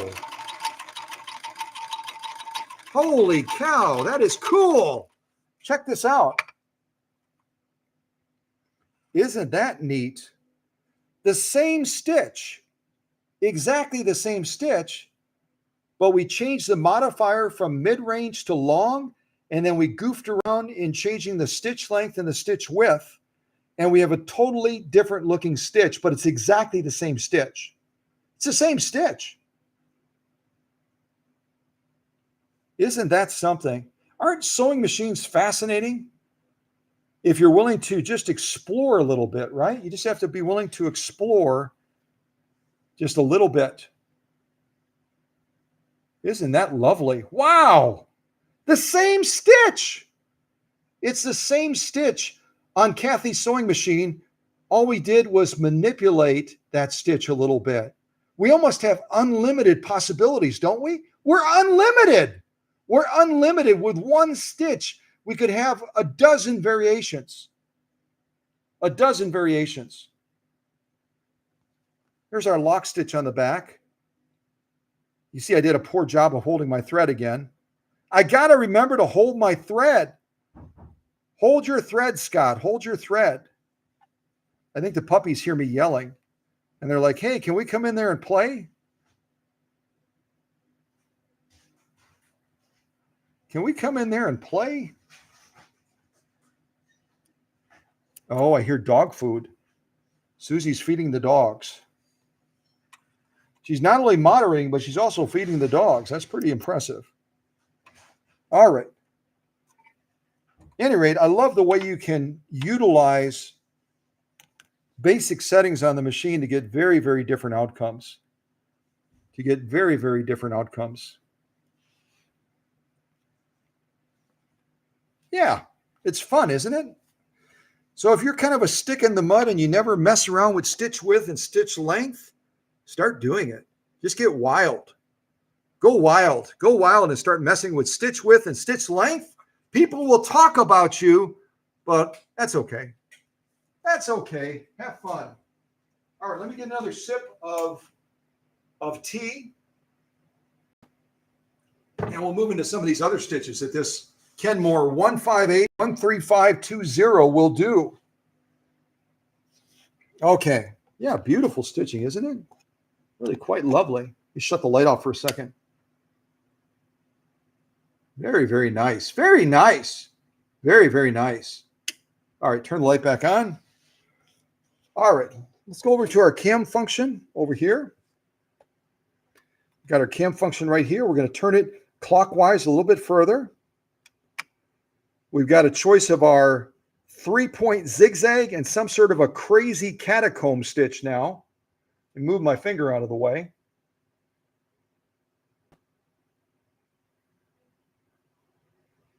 So if we want to do the 3-point zigzag, we need to change our control here back to the orange dot again, right? We need to change our control back to the orange dot. Otherwise, if we leave it on the modifier, we're going to get the other stitch to the right of it. We're going to get the black stitch. So let's go back. We're back on the orange again. And I'm going to give this a lot of space to work with. I'm going to adjust our stitch width all the way to 4. No, this is a 3-point zigzag we're going to do. Let's take it down. Let's take it down to 3. And then let's take our stitch length down to around 10. Now let's take it to 12. So our stitch length to 12 and our stitch width to 3. Let's try to do this 3-point zigzag and see what we get. Okay? Let's try to do a 3-point zigzag.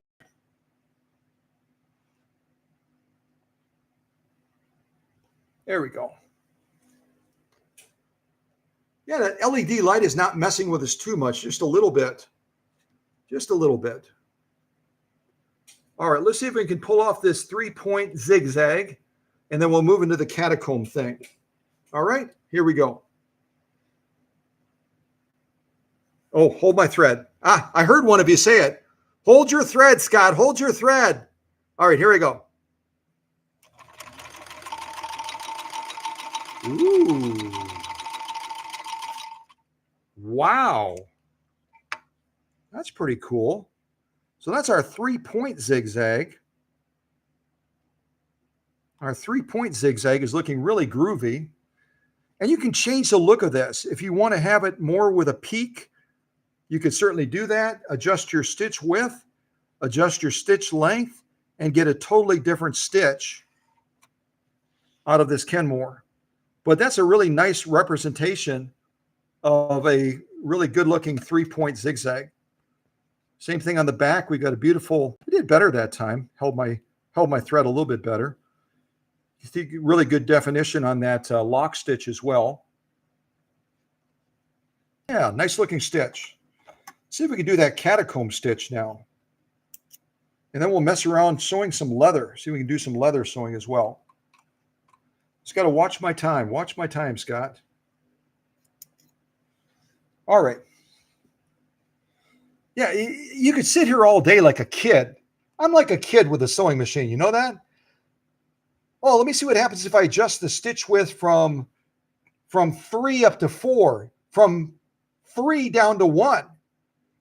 I could get a totally different look on that 3-point zigzag, couldn't I? Totally different look. Well, let's go right into the catacomb. And I'm sure it has another term, but I call it a catacomb stitch, which is a really good stitch to have when you're going into fall, because it kind of looks like it looks like fall to me. It just does. All right. Let's do this next stitch. And you already know. We got to adjust that modifier, don't we? Otherwise, we're not going to get what we want. If we want that stitch over there, where is it? If we want to try to get that stitch on the right, then we have to change this control right here, don't we? We got to change this control. Turn it clockwise. I'm going to go to the middle of the modifier. I could go long, but I'm going to go middle. And then we've got, let's see here. I'm trying to decide what I want to do with the stitch width. Why don't we go a little bit wider? Let's go wide. I'm going to turn the stitch width all the way to 4. We've got the modifier mid-range. Our stitch length, let's see. You just leave it like right around on, let's leave it on 12. Let's leave it right on 12 and see what we get as far as the look of this stitch. You might choose something totally different. You might choose to go really long, really short. You might choose to go a little bit wider. Well, you can't go wider than 4. Haha, I'm at the max width, but you might decide to go more narrow, right? You might decide to go more narrow. But this is what we set it for, so let's check it out and see what we think of this setting on Cathy's machine. All right, here we go.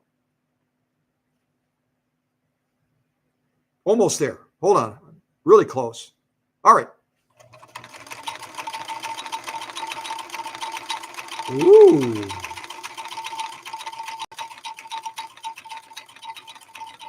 Notice that material going back and forth? That's the tri-motion function of the feed dogs working in conjunction with the needle. Those are the feed dogs moving that back and forth.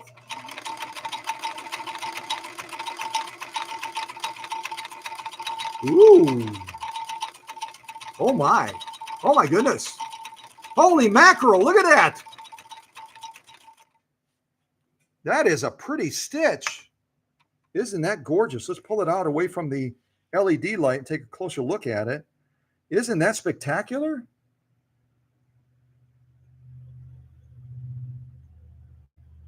That is spectacular. And we could totally change the look of it if we mess around with the stitch width or the stitch length, right? We've got the ability to do that. We can change the look of it by adjusting width and length. But that is a gorgeous stitch. There's our lock stitch equally. Wow. Wow. Beautiful stitching with Cathy's 158.13520. I think I need another cup of tea. No, I'm okay. But a gorgeous, gorgeous catacomb type stitch on these 2 layers of cotton with a stiffener. Just really quite a lovely, lovely stitch. Yeah, very, very nice. Very nice. Very, very nice. Wow, very nice. I think I said very nice a couple times. Ha ha! All right. Let's move that back. Give this a clip. And we'll move on to our next cool pattern that's engineered in the Cathy's 158. The presser foot down. So now we're going to adjust our cam stack again.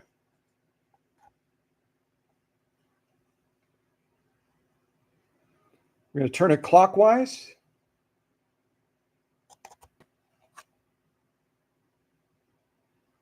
There we go. Oh, wow. Oh, my goodness. Now we're getting an arrow stitch, and this arrow stitch is going to require that we do something a little bit different. Normally with any of these other stitches we've done, we would have a choice on stitch length, right? We could choose our stitch length, but we can't do it anymore because these orange standalone stitches require that we set our stitch length over to the orange dot so that the machine cam stack can control the stitch length. It's going to control it for us. We could try to set it as small as we want, almost down to 30 stitches per inch, but it still won't give us the outcome that we want without setting it on this little orange square with a stitch length. So make sure you set it on this when you're doing the standalone stitches on your 158. Otherwise, you're not going to get the output that you want. The other thing we have to do is we need to change our modifier back, don't we? We need to change it back to the orange dot as well. Now, we do have some discretion on the stitch width. I'm going to take it down just a little bit to right around 3, and we'll see what we get as far as the look. But again, on these standalone stitches where it's not a group of 2 stitches, it's only 1 stitch, you want to make sure that you set it on the stitch length to that little square. Jiminy crickets, something's going off. It's a weird sound, isn't it? Doom, doom, doom, doom, doom, doom. All right, let's see if we can get an output. Let me see if I can silence my phone as well, because that's going to get annoying. Unless it's one of you texting me, then it's not annoying. Ha ha! Hold on 1 second. Oh, it's a different.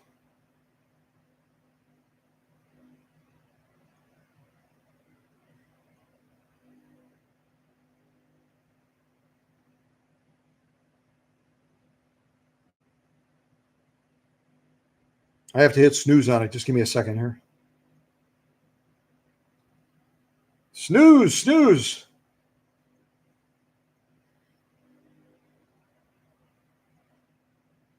Okay, got it. Susie and I on the properties that we have cameras set up, and they go off a lot. They do. All right, so let's try this stitch. This is going to be our arrow stitch. We'll see if we can try it. Again, I set the stitch width at 3. The stitch length is that orange default. So let's see what kind of arrow pattern we get for this one. All right. Oh, I'm really way over there. Hold on a second. I'm going to run out of room if I get too casual here. There we go. All right, let's try this arrow pattern. All right, you ready? Here we go.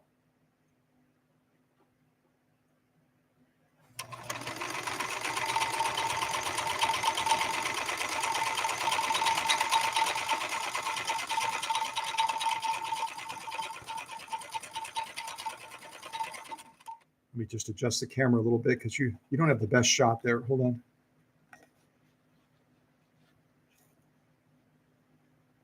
There we go.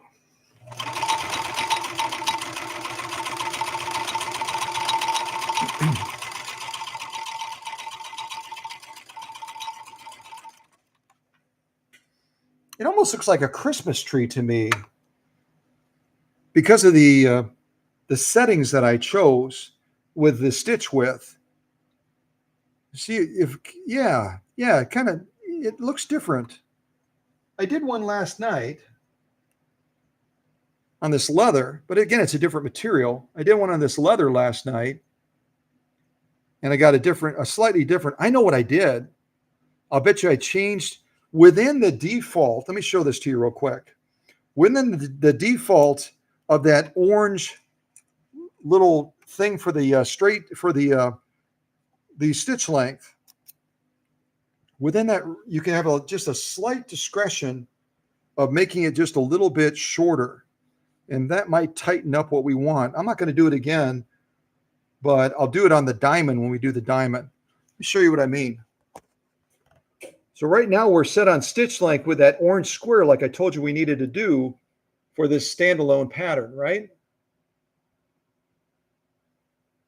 But we can adjust it a little bit further clockwise, closer to that 0, just slightly, to make it even a little bit tighter.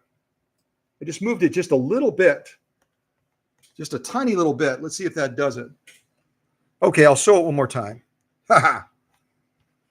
We'll sew it one more time. If we want to run out of room, we'll start sewing leather. All right, let's sew it one more time. And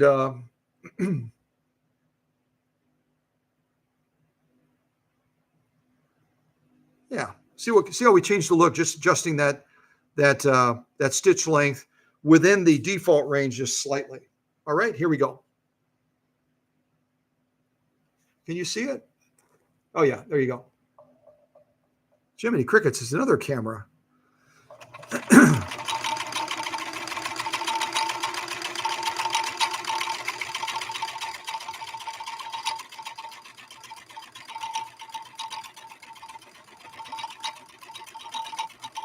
Oh, there we go. There we go. That's what I wanted. That's what I wanted. Ha ha! That's what I wanted.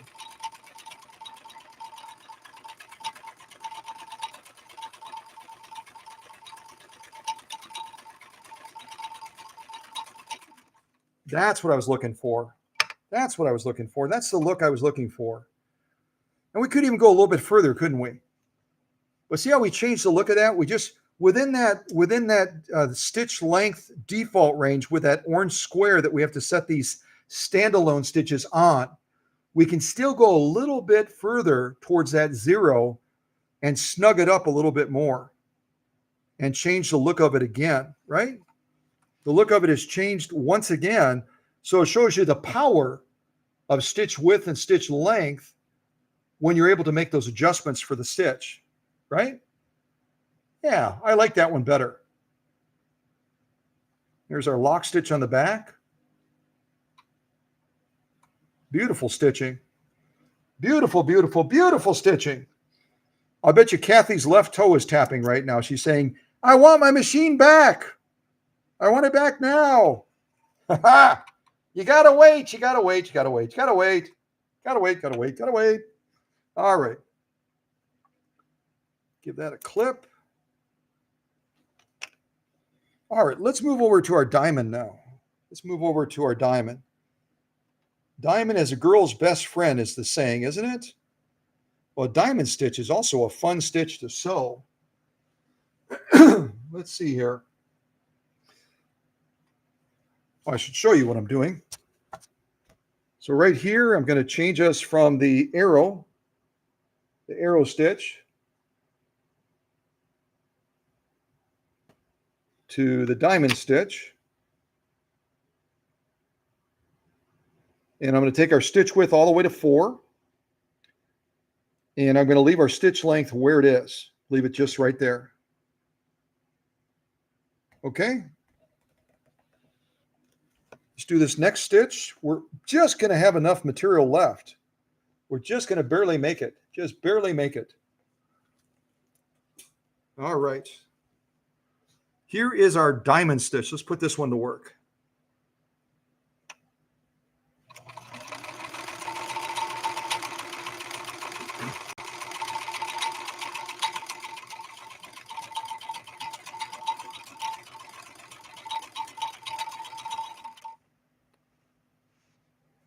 There we go. That's a little bit better angle.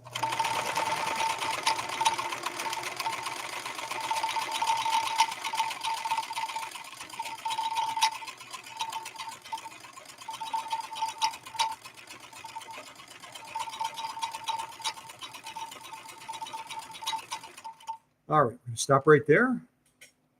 This is our diamond stitch. I call it a diamond stitch. You might call it something totally different.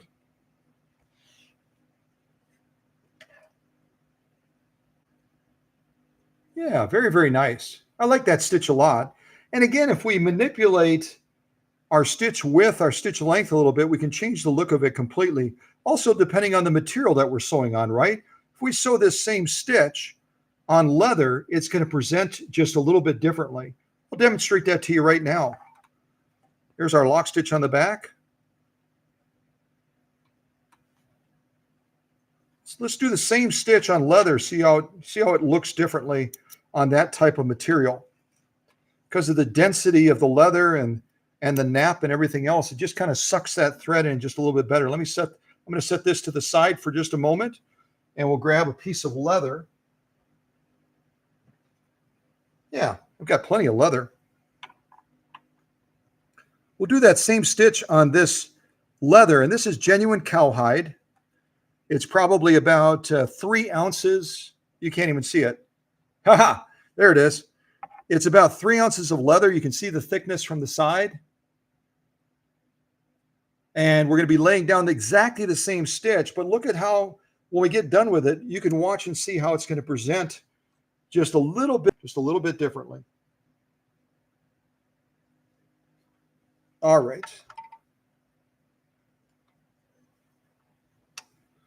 All right, this is our same diamond style stitch, and now we're sewing on genuine cowhide, about 3 ounces. All right, here we go.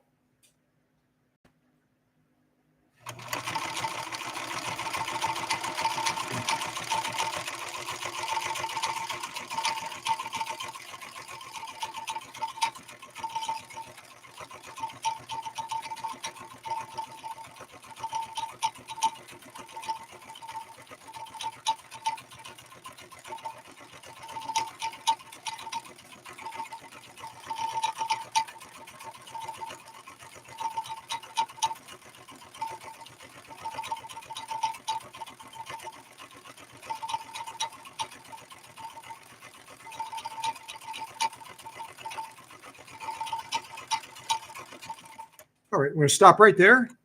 Now watch how dramatically, because of the material selection, we went from 2 layers of 100% cotton, 2 layers of 100% cotton, a stiffener, to genuine cowhide.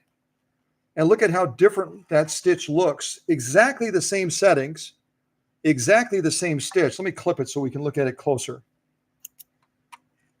Exactly the same settings, exactly the same stitch.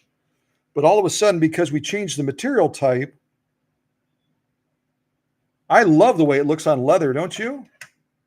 The way that this stitch presents on leather is just spectacular. Imagine if you were like our friend from Canada. We recently finished work on her machine that's going to be heading back to Canada shortly. It just, you could make some amazing bags with this, couldn't you? There's our lock stitch on the back. Our top stitch. We'll look at it like that too.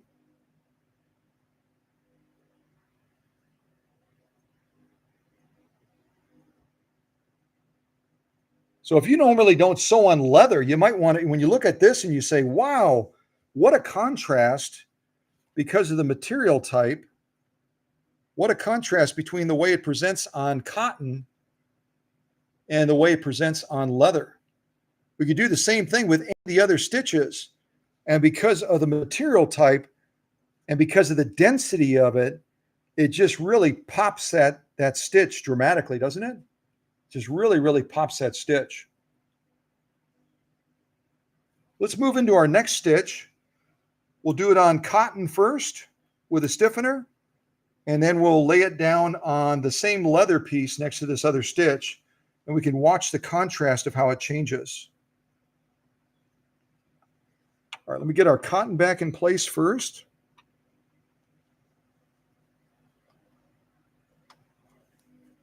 Okay, get the camera over there.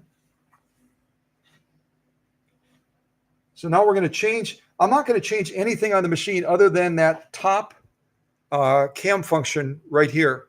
I'm going to change it from the diamond over to what I call a crescent. Change it to a crescent pattern. I'll show you what it looks like. It looks basically like like a quarter of a moon or something.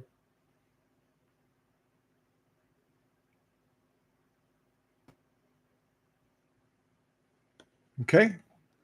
So we're going to do the crescent stitch now, as I refer to it. We'll do it on cotton and then we'll do it on leather.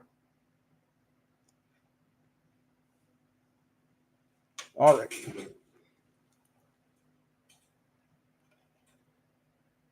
Okay, here we go. Crescent stitch on cotton and then we'll do it on leather. Here we go.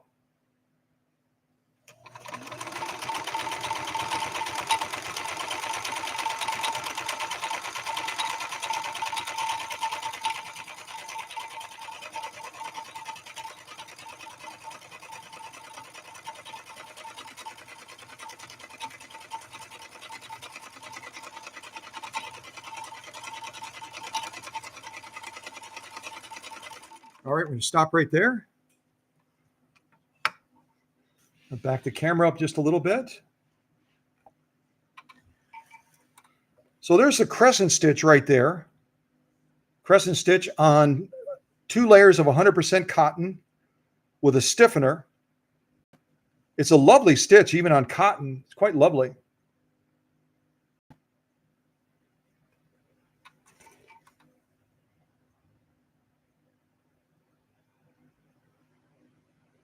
It's our lock stitch. Kind of flip it upside down. Now let's do it on leather. Let's do it on 100% cowhide and see how that crescent stitch presents on leather. Exactly the same stitch, exactly the same settings, but a different material density. So it's going to present that stitch differently because of that leather having a different density than this cotton does. But even the cotton did a brilliant job in presenting that crescent stitched. Okay, leather now. Let's go back to 100% genuine cowhide. About 3 ounces of leather. And we'll lay down that same crescent stitch on here. All right, there we go. Here we go. Let's check this out.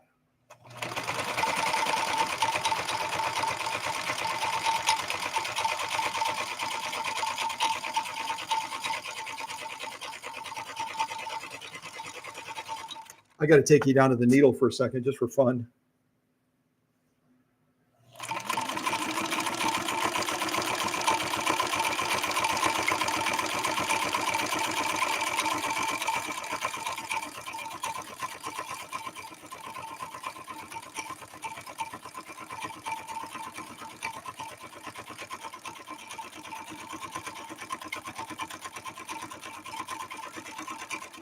All right, we're going to stop right there.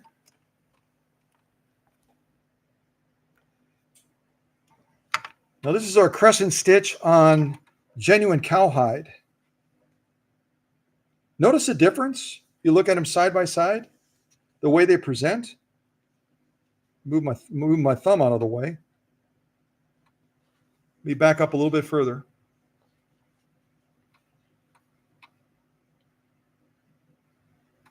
I should probably clip my thread. I'm struggling and saying, hey, this leather won't move. Duh. There we go. All right, so there's our leather, and there's our 100% cotton. You can kind of see the contrast in how the stitch presents. If I go over here, you can see the contrast.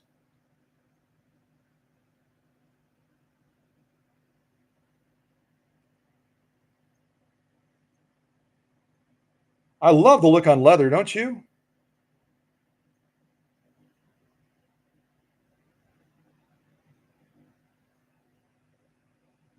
Beautiful. And this is our lock stitch on the leather. Lovely lock stitch as well with that crescent style stitch. But again, you can move from one material to another and just be in awe of how you can change the look. You can change the look of that stitch dramatically.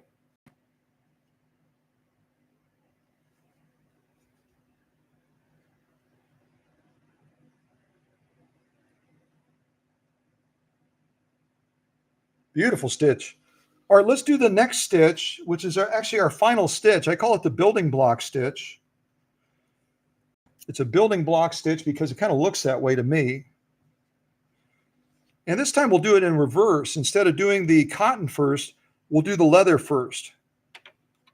So let me get the leather into place.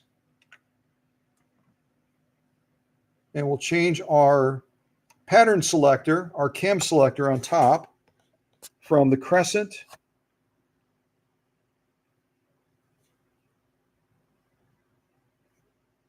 one turn over to the building block stitch.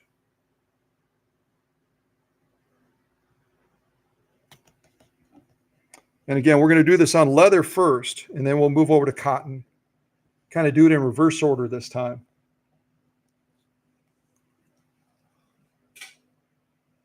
Okay, so this is our building block stitch.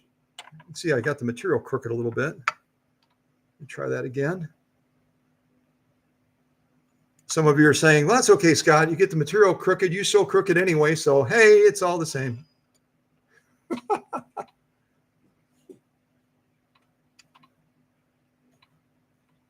All right. Oh, my. Our tail is really short on that bobbin. Hold on a second. Hope we're not. Well, that's actually the upper thread. Never mind. There we go.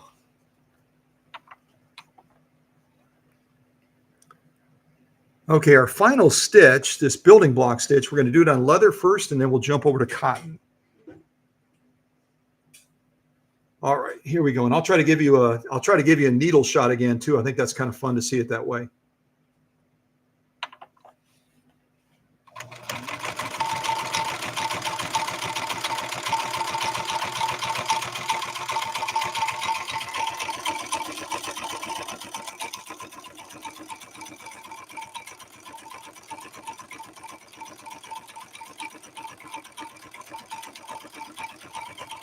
Oh, I got to watch where I'm driving here.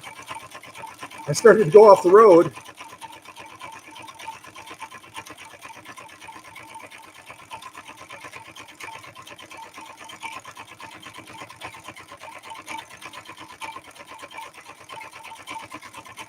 All right, there we go.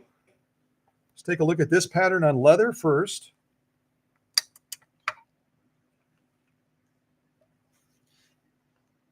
Oh, I like that a lot. That's lovely, isn't it? I'll shut off the light on the machine just temporarily because it kind of messes with things. LED lights are wonderful, but if you're shooting video or shooting a live stream, the LED lights can really mess you up. I just shut it off. You can see all of a sudden the clarity of the stitching on that leather is so much clearer with the light off versus on. See that? Isn't that lovely? That's kind of the building block one. And I'm sure there's a different name for it. So I'll get some notes from somebody telling me, well, it's not a building block stitch. It's called this, but it's our channel. It's our family. We can call it whatever we want, right?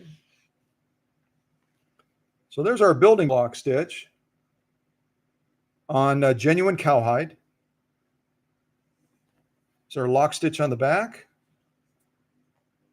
Very, very nice. Now we're going to lay down the same stitch, our final stitch, on 100% cotton, and then we'll do a couple of strength tests on this Kenmore.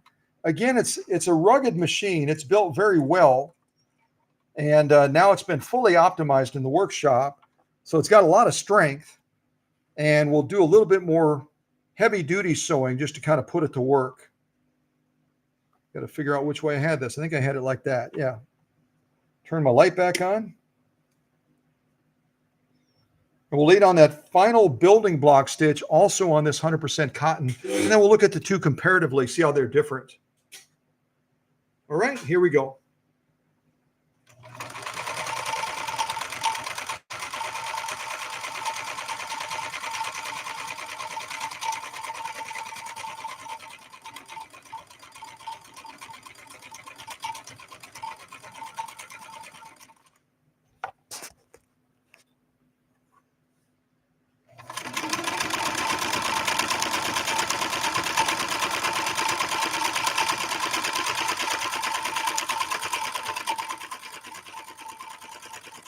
All right, we'll stop right there.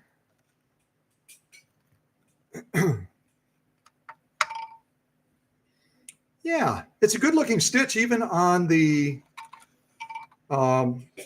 cotton, but I still like the leather. Maybe it's just the contrast on the leather. Let me bring that back and we'll take a look at the two side by side.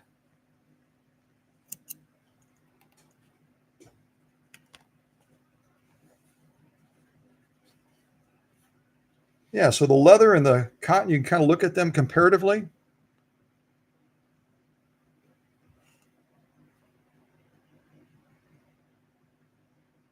If I get the camera right, you can look at them comparatively.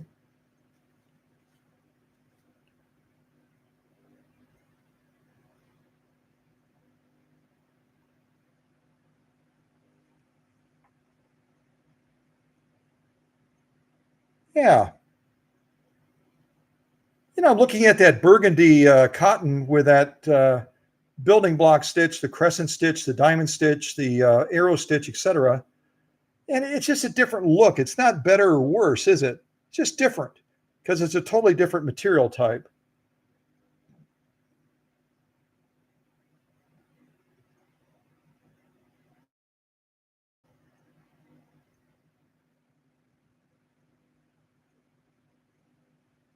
Yeah, very, very nice. That's the lock stitch on the back.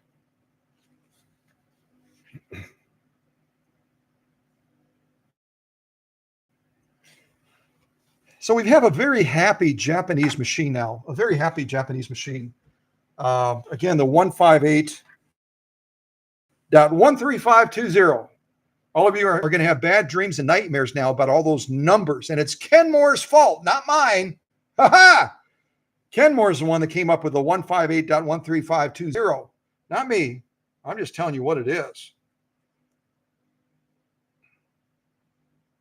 All right, give me a second here. I'm going to put on, there it is. A little bit of Japanese music while I show you my shirt that Susie made. And if you want to try to win one of these shirts, stay tuned. I'll give you some opportunities to do that. Oh, that's not Japanese music. Leaping lizards. We try that again. There we go. That's Japanese music.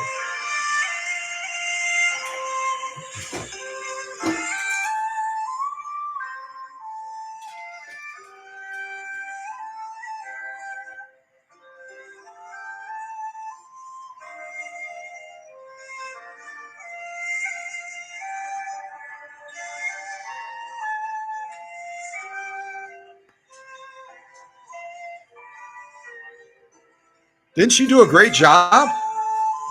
Beautiful shirt. I really love it. Yeah, different colors. Yeah. Nice job, Susie. I love you. Amazing. Ha ha.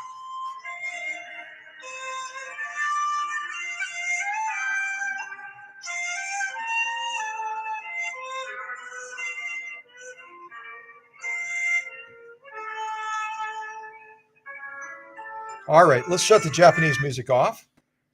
So, at any rate, if you want to try to get one of those shirts, I think Susie already has one made for Tim and Teresa when they come out to visit around Christmas time. I believe she already has one for both of them. I don't want to speak on a turn, though. But if you want to try to get a Cow Country Vintage sewing shirt, And who knows, if you get a shirt and then you post a picture of it, say on Facebook, or you do something like that to kind of promote the family, if you will, maybe we'll send you a nice pair of those Guggenheim shears or something else equally cool. Hey, we already sent you a shirt, doggone it. That should be enough. Just want to promote the family. But at any rate, I think it'd be fun to give some of these shirts away. And Susie has really mastered the art of putting them together. So you can get one of these super cool shirts and let folks know that you're part of the Cow Country family. Yeah, very cool. Very, very cool. All right. So let me see. What was I going to do? I'm going to do a little bit of strength testing now. A little bit of strength testing. Now, I want you all to tell me what stitch you want to see. I'm going to do some canvas. So you can look at these stitches up top here. Down here, we got the building block. We've got the crescent. We've got the diamond, the arrow. We got the catacomb thingy and the 3-point zigzag. We've got the really cool pattern. I thought it was another type of blind hem, which I think it is. It's a different type of blind hem. It just looked really weird and cool because of my settings. And then we got the stretch blind hem. Then we've got the stretch straight stitch along with the zigzag and the straight stitch, standard straight stitch. So if someone wants to type in the live chat which stitch you want to see me lay down, I think I'm going to do about 4 or 6 layers of canvas, depending on how I can fold it. So you pick the stitch, and I'll do the stitch off.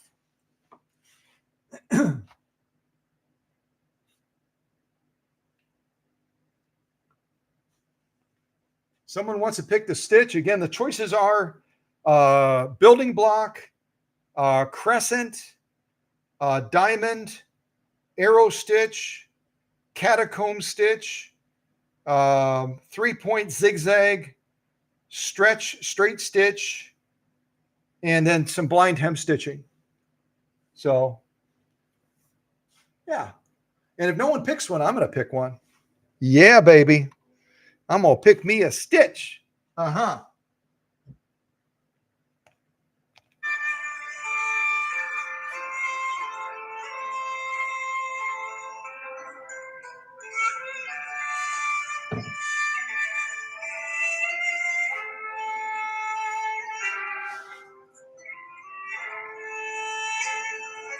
Three-point zigzag.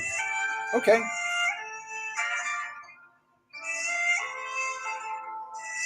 All right. Looks like Susie, my lovely wife, picked a 3-point zigzag. So I'm going to click us over to that.